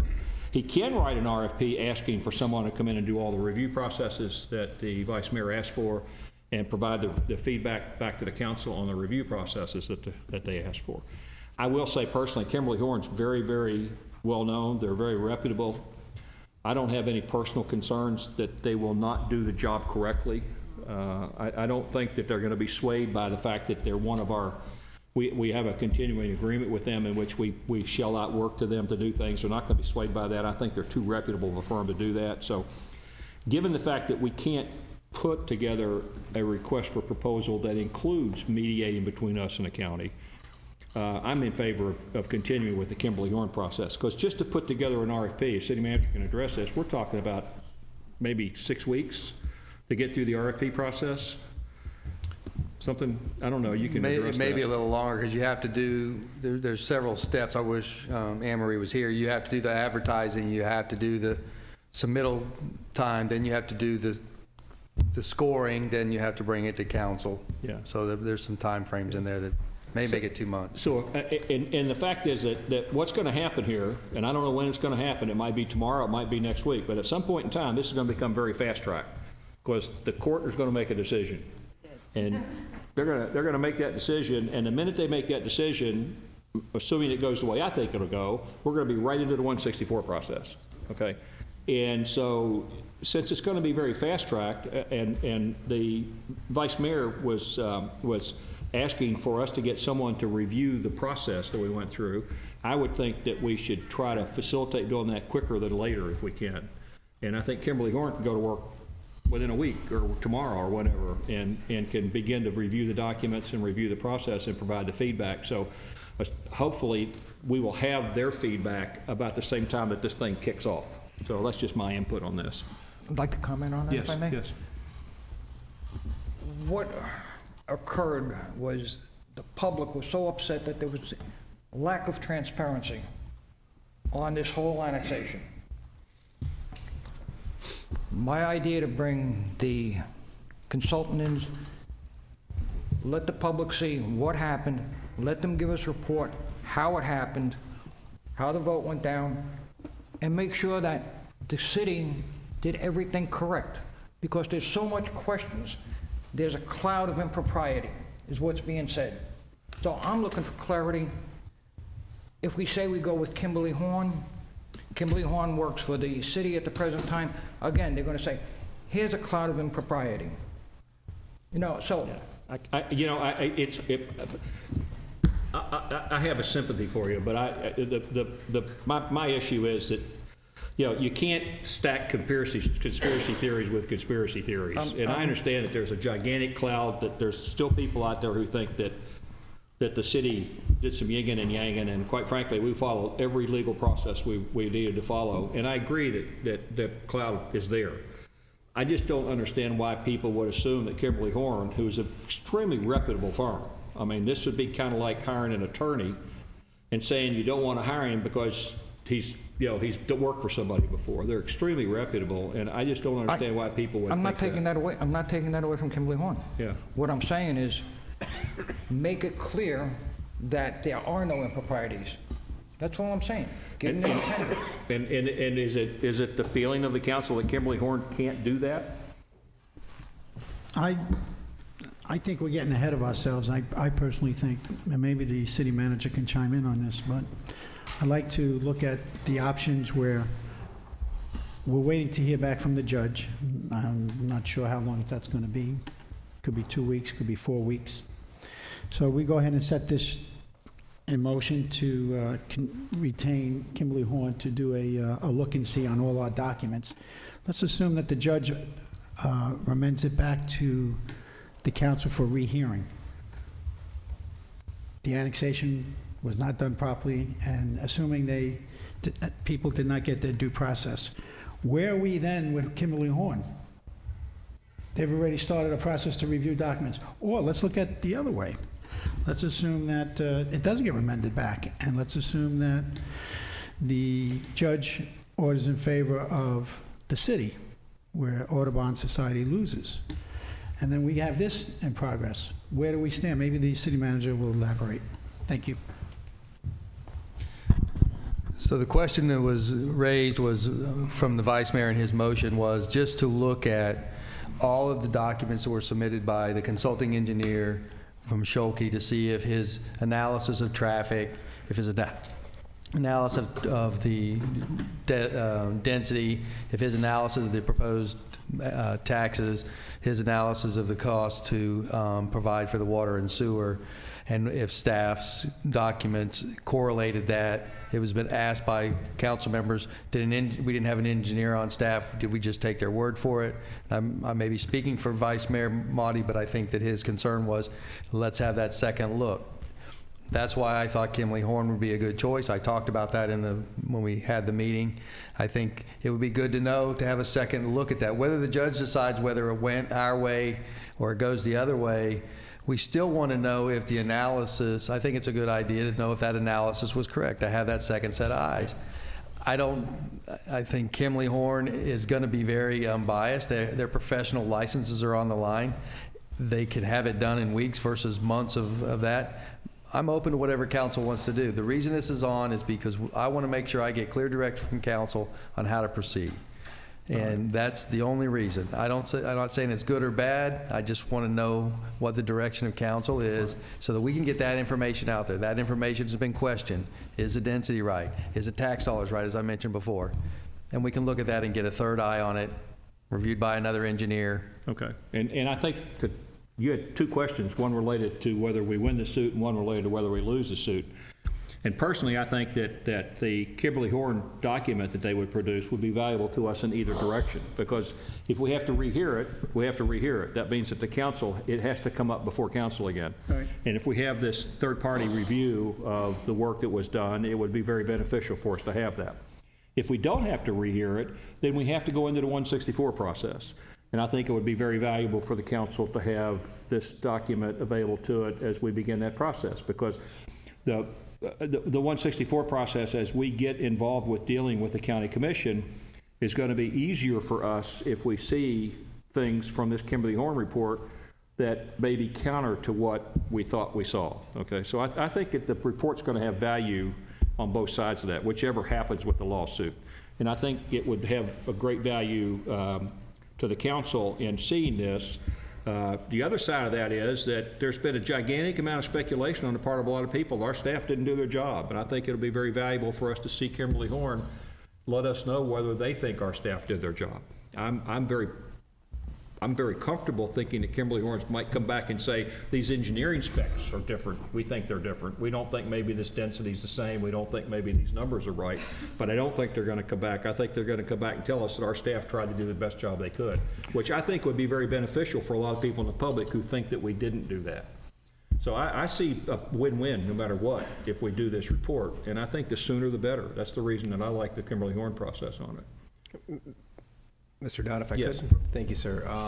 I would simply say that if, in fact, it is important to have this review, Mr. Motti, then I would say we go with a trusted engineer who has license and has a responsibility to keep that license, rather than go with something that also has the same, but maybe even not hired until this entire process is through.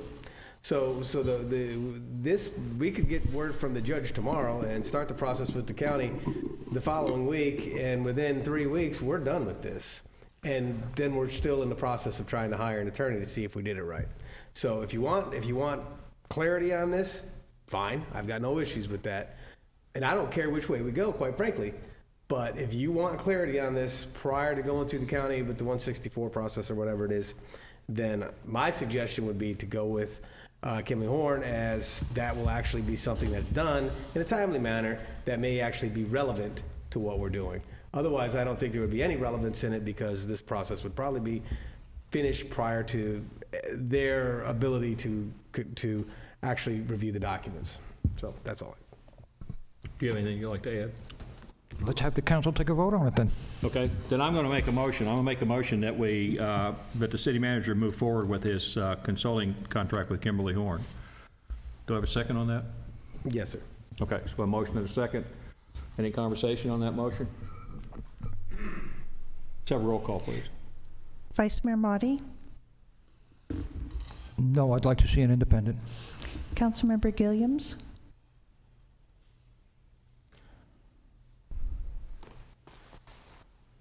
No. Councilmember Hill, Yes. Councilmember Paris, No. and Mayor Dodd. Yes. Okay, the motion fails. Okay. RFQ. All right. Excuse me, Mr. Mayor. Did I hear that Councilman Charles wanted a different type of motion out, or? Do what? I mean, the motion, the choice was between signing this contract with Kimberly Horn or doing an RFQ. So, I'm asking if Charles has something. is your mic on? Okay. I'm sorry. Yeah. Charles, did you have something else that you wanted to put out?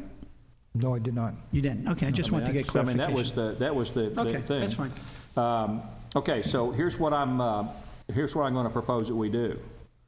in order to make this straight. We already have an agreed motion by the council that says hire a consultant facilitator. It does not say issue an RFQ. So I'm going to ask that one of the people who voted in the majority on that recall it, so we can then modify that motion to do an RFQ. Mr. Mayor, I think that's just really convoluting this. Direction to the city manager right now through a consensus is probably plenty for him to go forward and do what he knows he needs to do as direction from this council. All right, all right. I have no problem with that. You all right? Okay. Let's go on to 16B, excuse me. 16B, I'll let the city attorney read this, if you would. Where are we at? 16C. C, okay.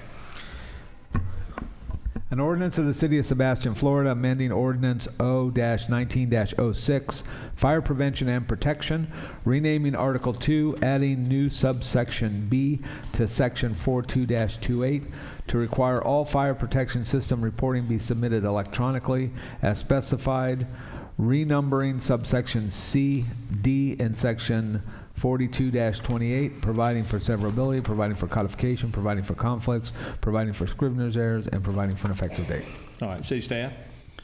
Yeah, Mr. Mayor, I'm going to let Wayne address this, but this is a process that's been in place in the county in the past. It provides for a check and to make sure that the systems, the life safety systems are tested and monitored, and that we get a report back. And with that, I'll turn it over to Wayne. Thank you, Mayor and Council. So to start out here, a little bit of background to this is, the City of Sebastian Fire Prevention Office was established in 2018. The duties include plan review and inspection of new buildings.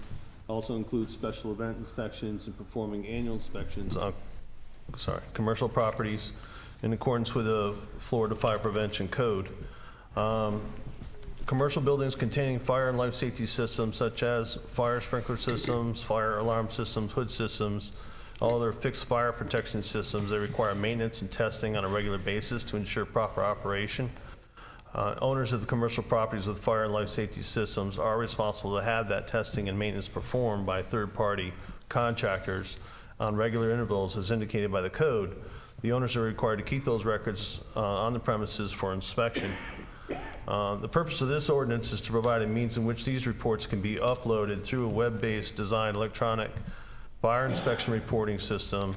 These reports will then be readily available to the Fire Prevention Office to review. Should any deficiencies be found, the Fire Prevention Office can work with the owner of the property to ensure the deficiencies are corrected in a timely manner, thereby assuring the fire and life safety systems will function properly in the event of an incident.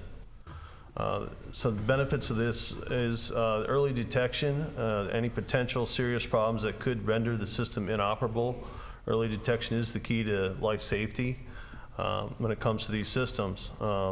Some statistics show that 40% of the life safety systems go uninspected or maintained every year, and 32% of false alarms are due to lack of maintenance and testing.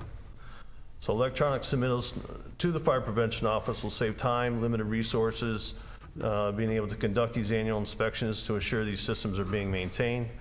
The electronic submittals, as the city manager has stated, Martin, St. Lucie, and Indian River counties, along with 7 other counties in Florida, are already using this type of system. It's also being used nationwide. The biggest benefit really is the City of Sebastian residents and visitors who rely on these engineered fire and life safety systems to ensure their safety while working or visiting our buildings. We did present the ordinance to our construction board to make recommendation to City Council to approve. The vote was recommended unanimously. Mr. Mayor, I'd move approval of ordinance number O-20-01. I'll second that. Okay, any comments from anybody? No? All right, all in favor say aye. Public input. Oh, public input, sorry. Anyone from the public would like to speak on this matter? See none. Now, all in favor say aye. Aye. Aye. Aye. Opposed? All right, good. That passes. We're on to 16D. Would you like to read that one, sir? Yes, an Mr. Mayor. ordinance by the City of Sebastian, Excuse me. Florida, amending the Code of Ordinances, Set Chapter public hearing. 46, floods. What? Could we set the public hearing, announce the public hearing? I'm sorry. Public hearing for this ordinance will be February 12th. That is correct. Okay. I apologize. Yes. Thank you. Sorry. Okay, 16.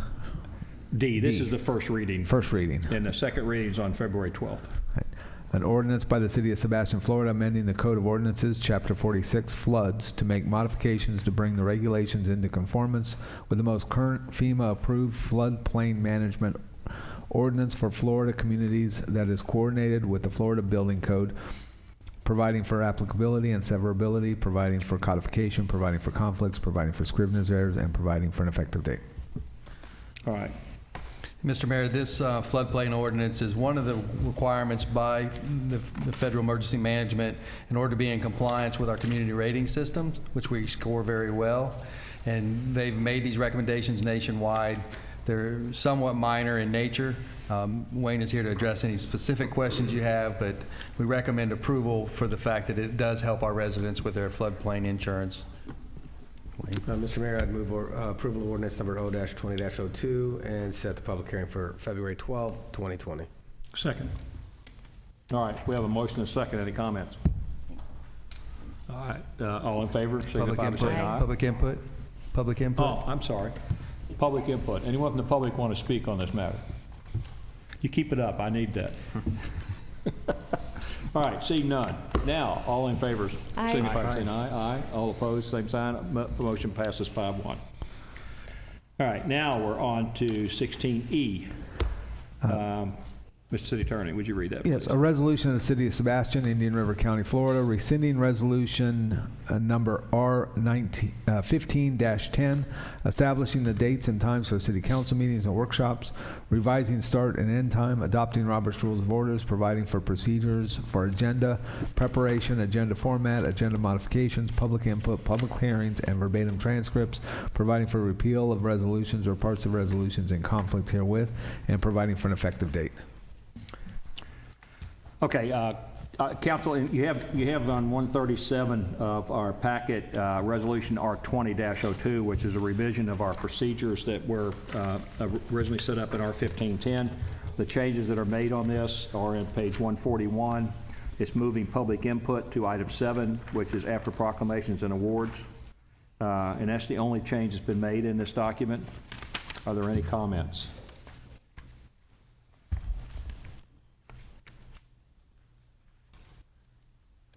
No? No. All right, I'll move approval of Resolution 20-02.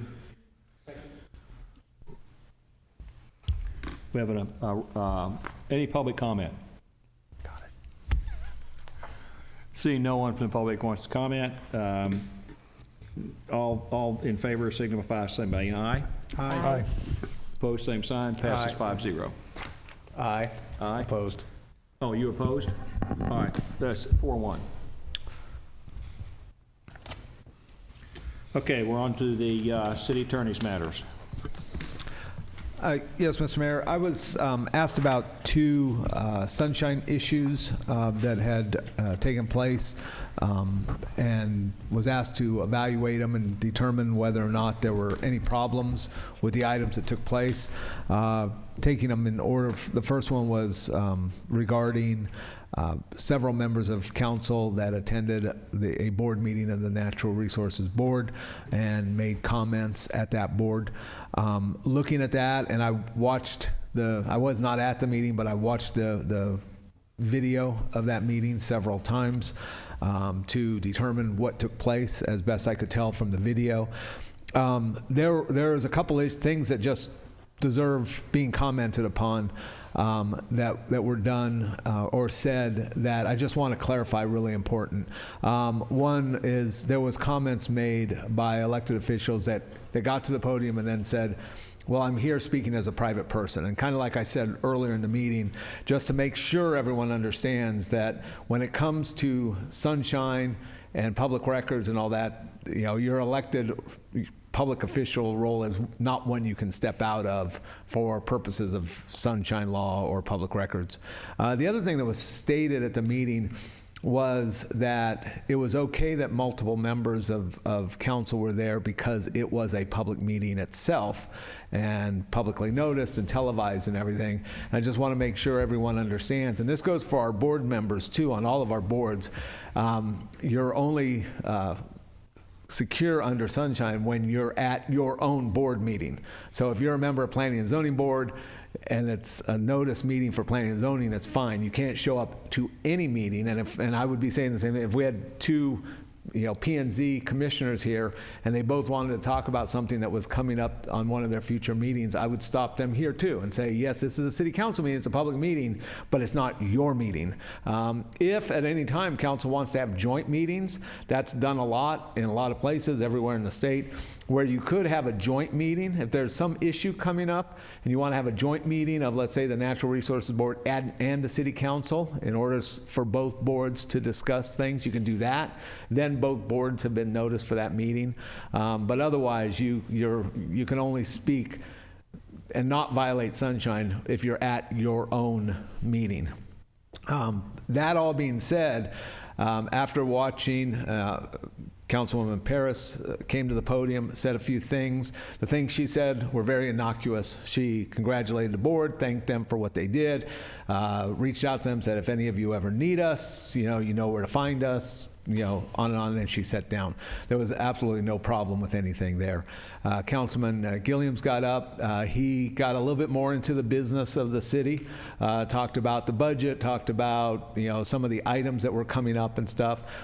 However, there was never a back and forth discussion with another council member. And much like I've told you all before, like with emails and memos and stuff, the Attorney General, now keep in mind, it's just a lawyer's opinion.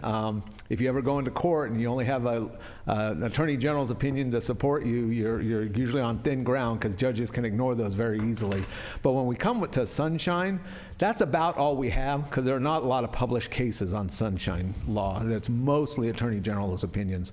But the Attorney General has said that if a board member or an elected official, if you put something out there one way, even if you're communicating how you feel or how you're going to vote, as long as nobody responds, then it's not a sunshine violation.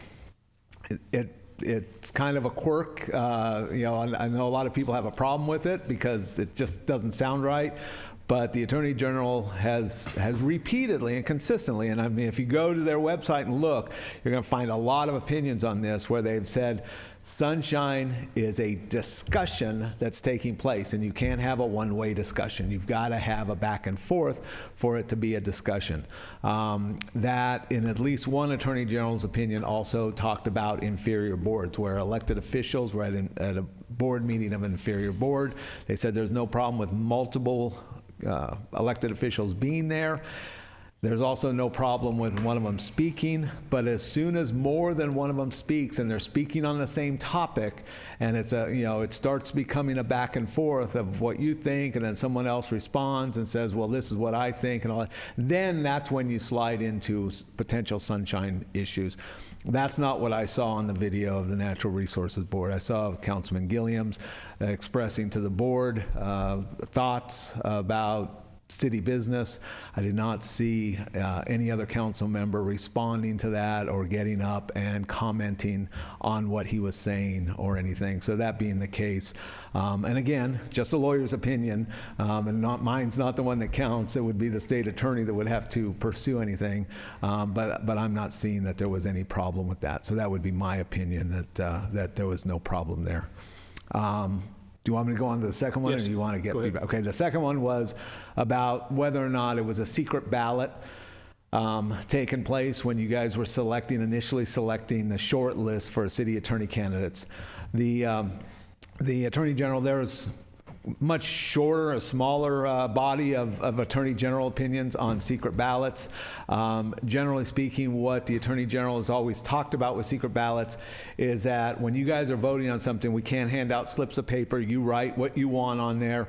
They're counted or added up there, and then the ballots are disposed of, and that's done. So Having written ballots are okay, but what the Attorney General said is that your written ballot has to have the name of the council member and how that council member voted, and those slips of paper have to be retained. I know it was a meeting I was not here, but I saw what happened. I watched it from home. I also, rewatched the video and saw the item that was at the last meeting, and that's the way it was done. You guys were given a ballot. It had your name and your column for you to rank the candidates, and those slips of paper were all retained. So that being the case, it doesn't fall under the definition that the Attorney General has ever stated is a secret ballot. They're talking about blank pieces of paper where you're just like, okay, who's going to be mayor? You guys each write a name on there, and it doesn't say who said what to who or anything else. In this case, it had each of your names and how you were ranking them, and those were retained, and we still have them, and they will be retained as public records. So there was no problem with that one either. So. All right, thank you. City Manager. I have nothing at this time. City Clerk. Okay, Council Member Paris. First, I'd like to commend our staff on all the wonderful grant writing you've been doing. Thank you. I know it's tedious but important, and welcome our new engineer. Thank you, Ken.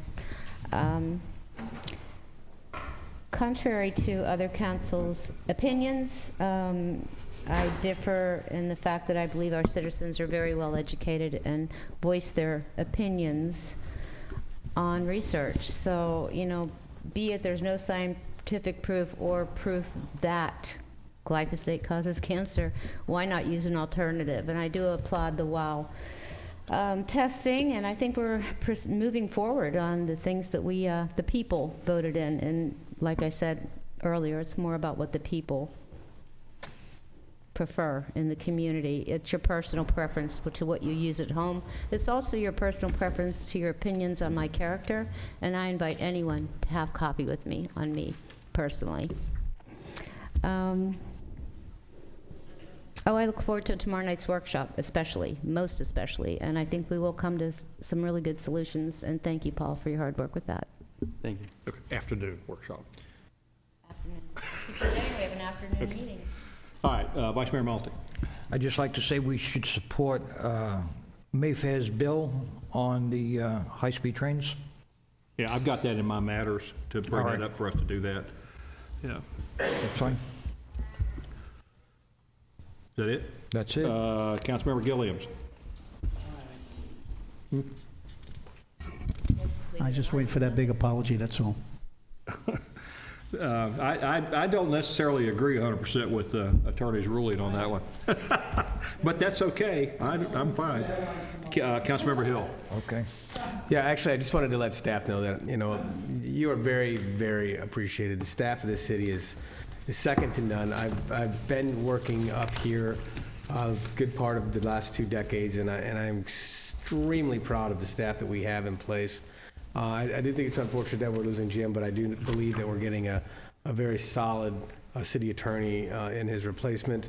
But overall, the staff from the building department to the Parks and Rec to the airport to growth management, outstanding and stellar work. And just know that I've seen difficult times in the city before for staff, and we've lost a lot of good staff because of them. Just know that you are what keeps this city running. And these rough waters are going to smooth out eventually. There's always elections, but I'm just telling you, thank you from the bottom of my heart. You guys are amazing. We could not be the amazing city that we are without you. We're just a bunch of dummies up here, and you guys are what goes out there and gets all the good stuff done on a daily basis. So I very much appreciate that. On another note, I voted no on the moving of the public input. That's never been an issue up until the last election.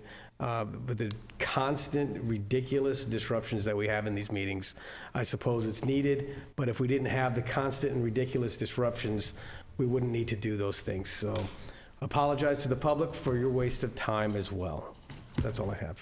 Okay, under my matters, I have 3 items. At the Treasure Coast Regional League of Cities meeting this last week, I think Vice Mayor Atwater talked about that, but we talked about some bills that are currently in the state legislature, and The first one of those is Senate Bill 1128. Now, Senate Bill 1128 basically exempts or preempts local government's ability to regulate short-term rentals. And it really creates a nightmare for some cities. It doesn't allow us to apply parking regulations, doesn't allow us to apply vehicle regulations, it doesn't allow us to do a lot of things on short-term rentals. We have a very good policy in place that was brought to us by the growth management staff, I think like 2 years ago or so, and basically what it does is it verifies that the individual who is renting their property on a short-term basis is taking care of the safety issues that need to be taken care of. They have to have fire extinguishers, they have to do some things, they have to have a business license, they have to do things that means that the people they rent it to aren't going to get caught in the fire without an exit and so forth like that. So what I would like to propose is that we direct the city manager, and I'm not asking him to bring it back to us because the legislature is moving forward at a quick pace, and if we wait 2 weeks to agree to this, but I'm asking in this matter that we direct the city manager to write a letter to the Indian River County delegation, which would be Senator Mayfield and so forth, opposing Senate Bill 1128 as a opportunity for the state to try to take away local control of those matters. Excuse me? Can I ask a question? Yes. As I may or may not have mentioned, and if I'm out of line, Mayor, please tell me. Go ahead. In reading that bill, I always find it amazing they put some good things in the bill with the bad things. And in the back of that bill, there's a section that requires sexual offenders to register if they're going to be short-term rentals.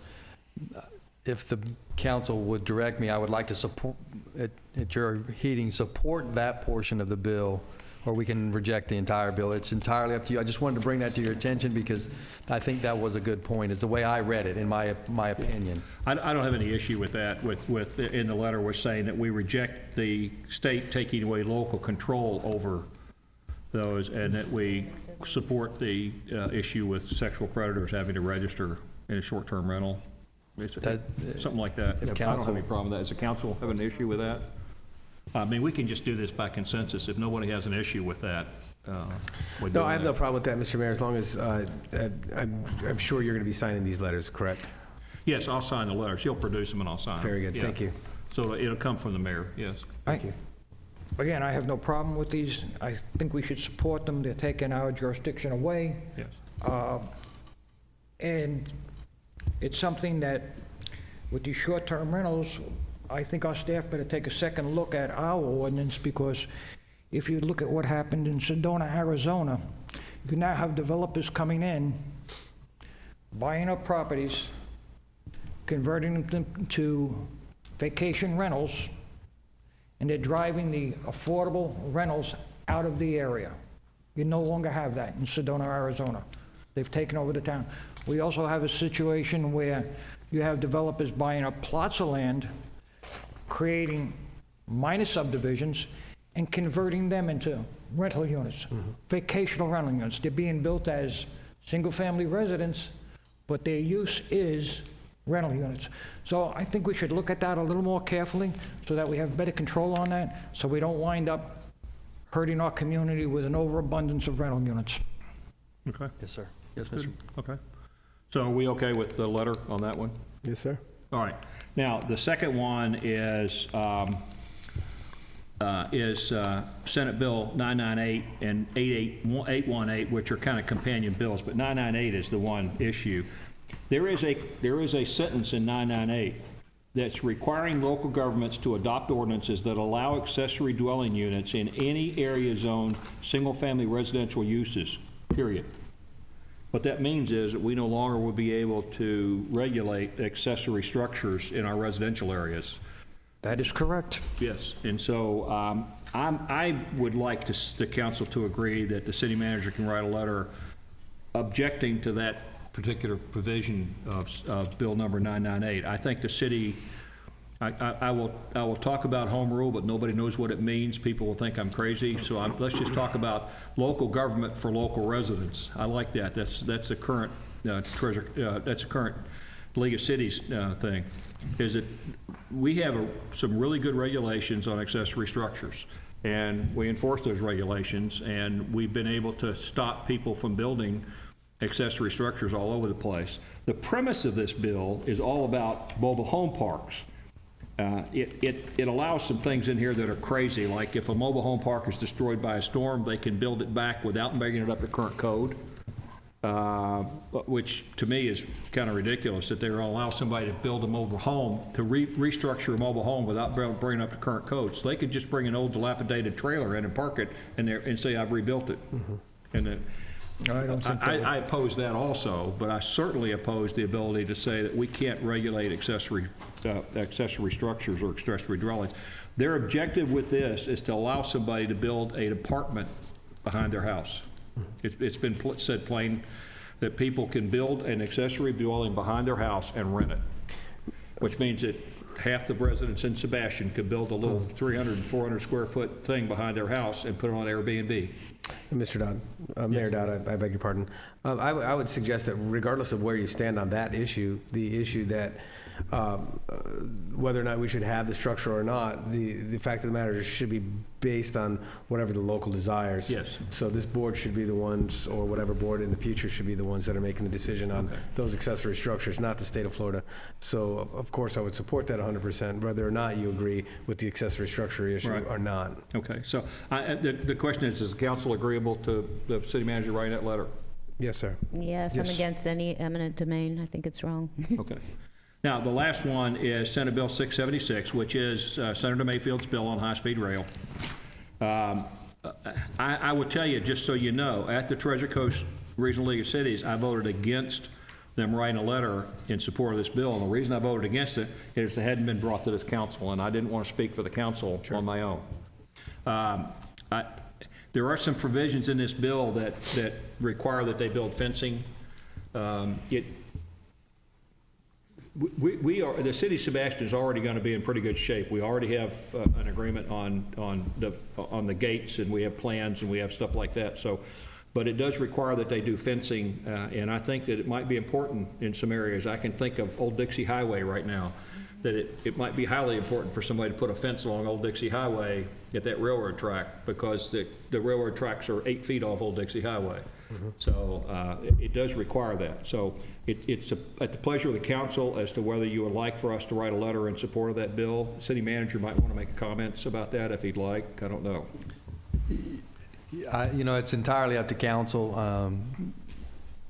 This thing has been litigated from 10 ways to Sunday, so it's really up to council what we can do to try to help support the safety of all the residents of Indian River County. And, you know, I agree we ought to make it as safe as possible. I think that there's a lot of questions of how some of this stuff happens, but we put up traffic signals because people don't always obey stop signs. Right. We put up stop signs because people don't always make yield signs. We find ways to make things safer. So then the objective of Senator Mayfield's bill is to require safety measures on the part of the railroad through their path as they're bringing trains through the city. So, pleasure of the council? Absolutely. Yes, of course. Yes. Well, there's certainly no negative to it. Right. Okay. You'll do that letter also. And that's the last of my matters. I want to thank the staff. They've done some really good work, and I'm very impressed with them. Anybody I know that ever works with them is impressed with them, so thank you, sir. Thank you, council. And we are now adjourned.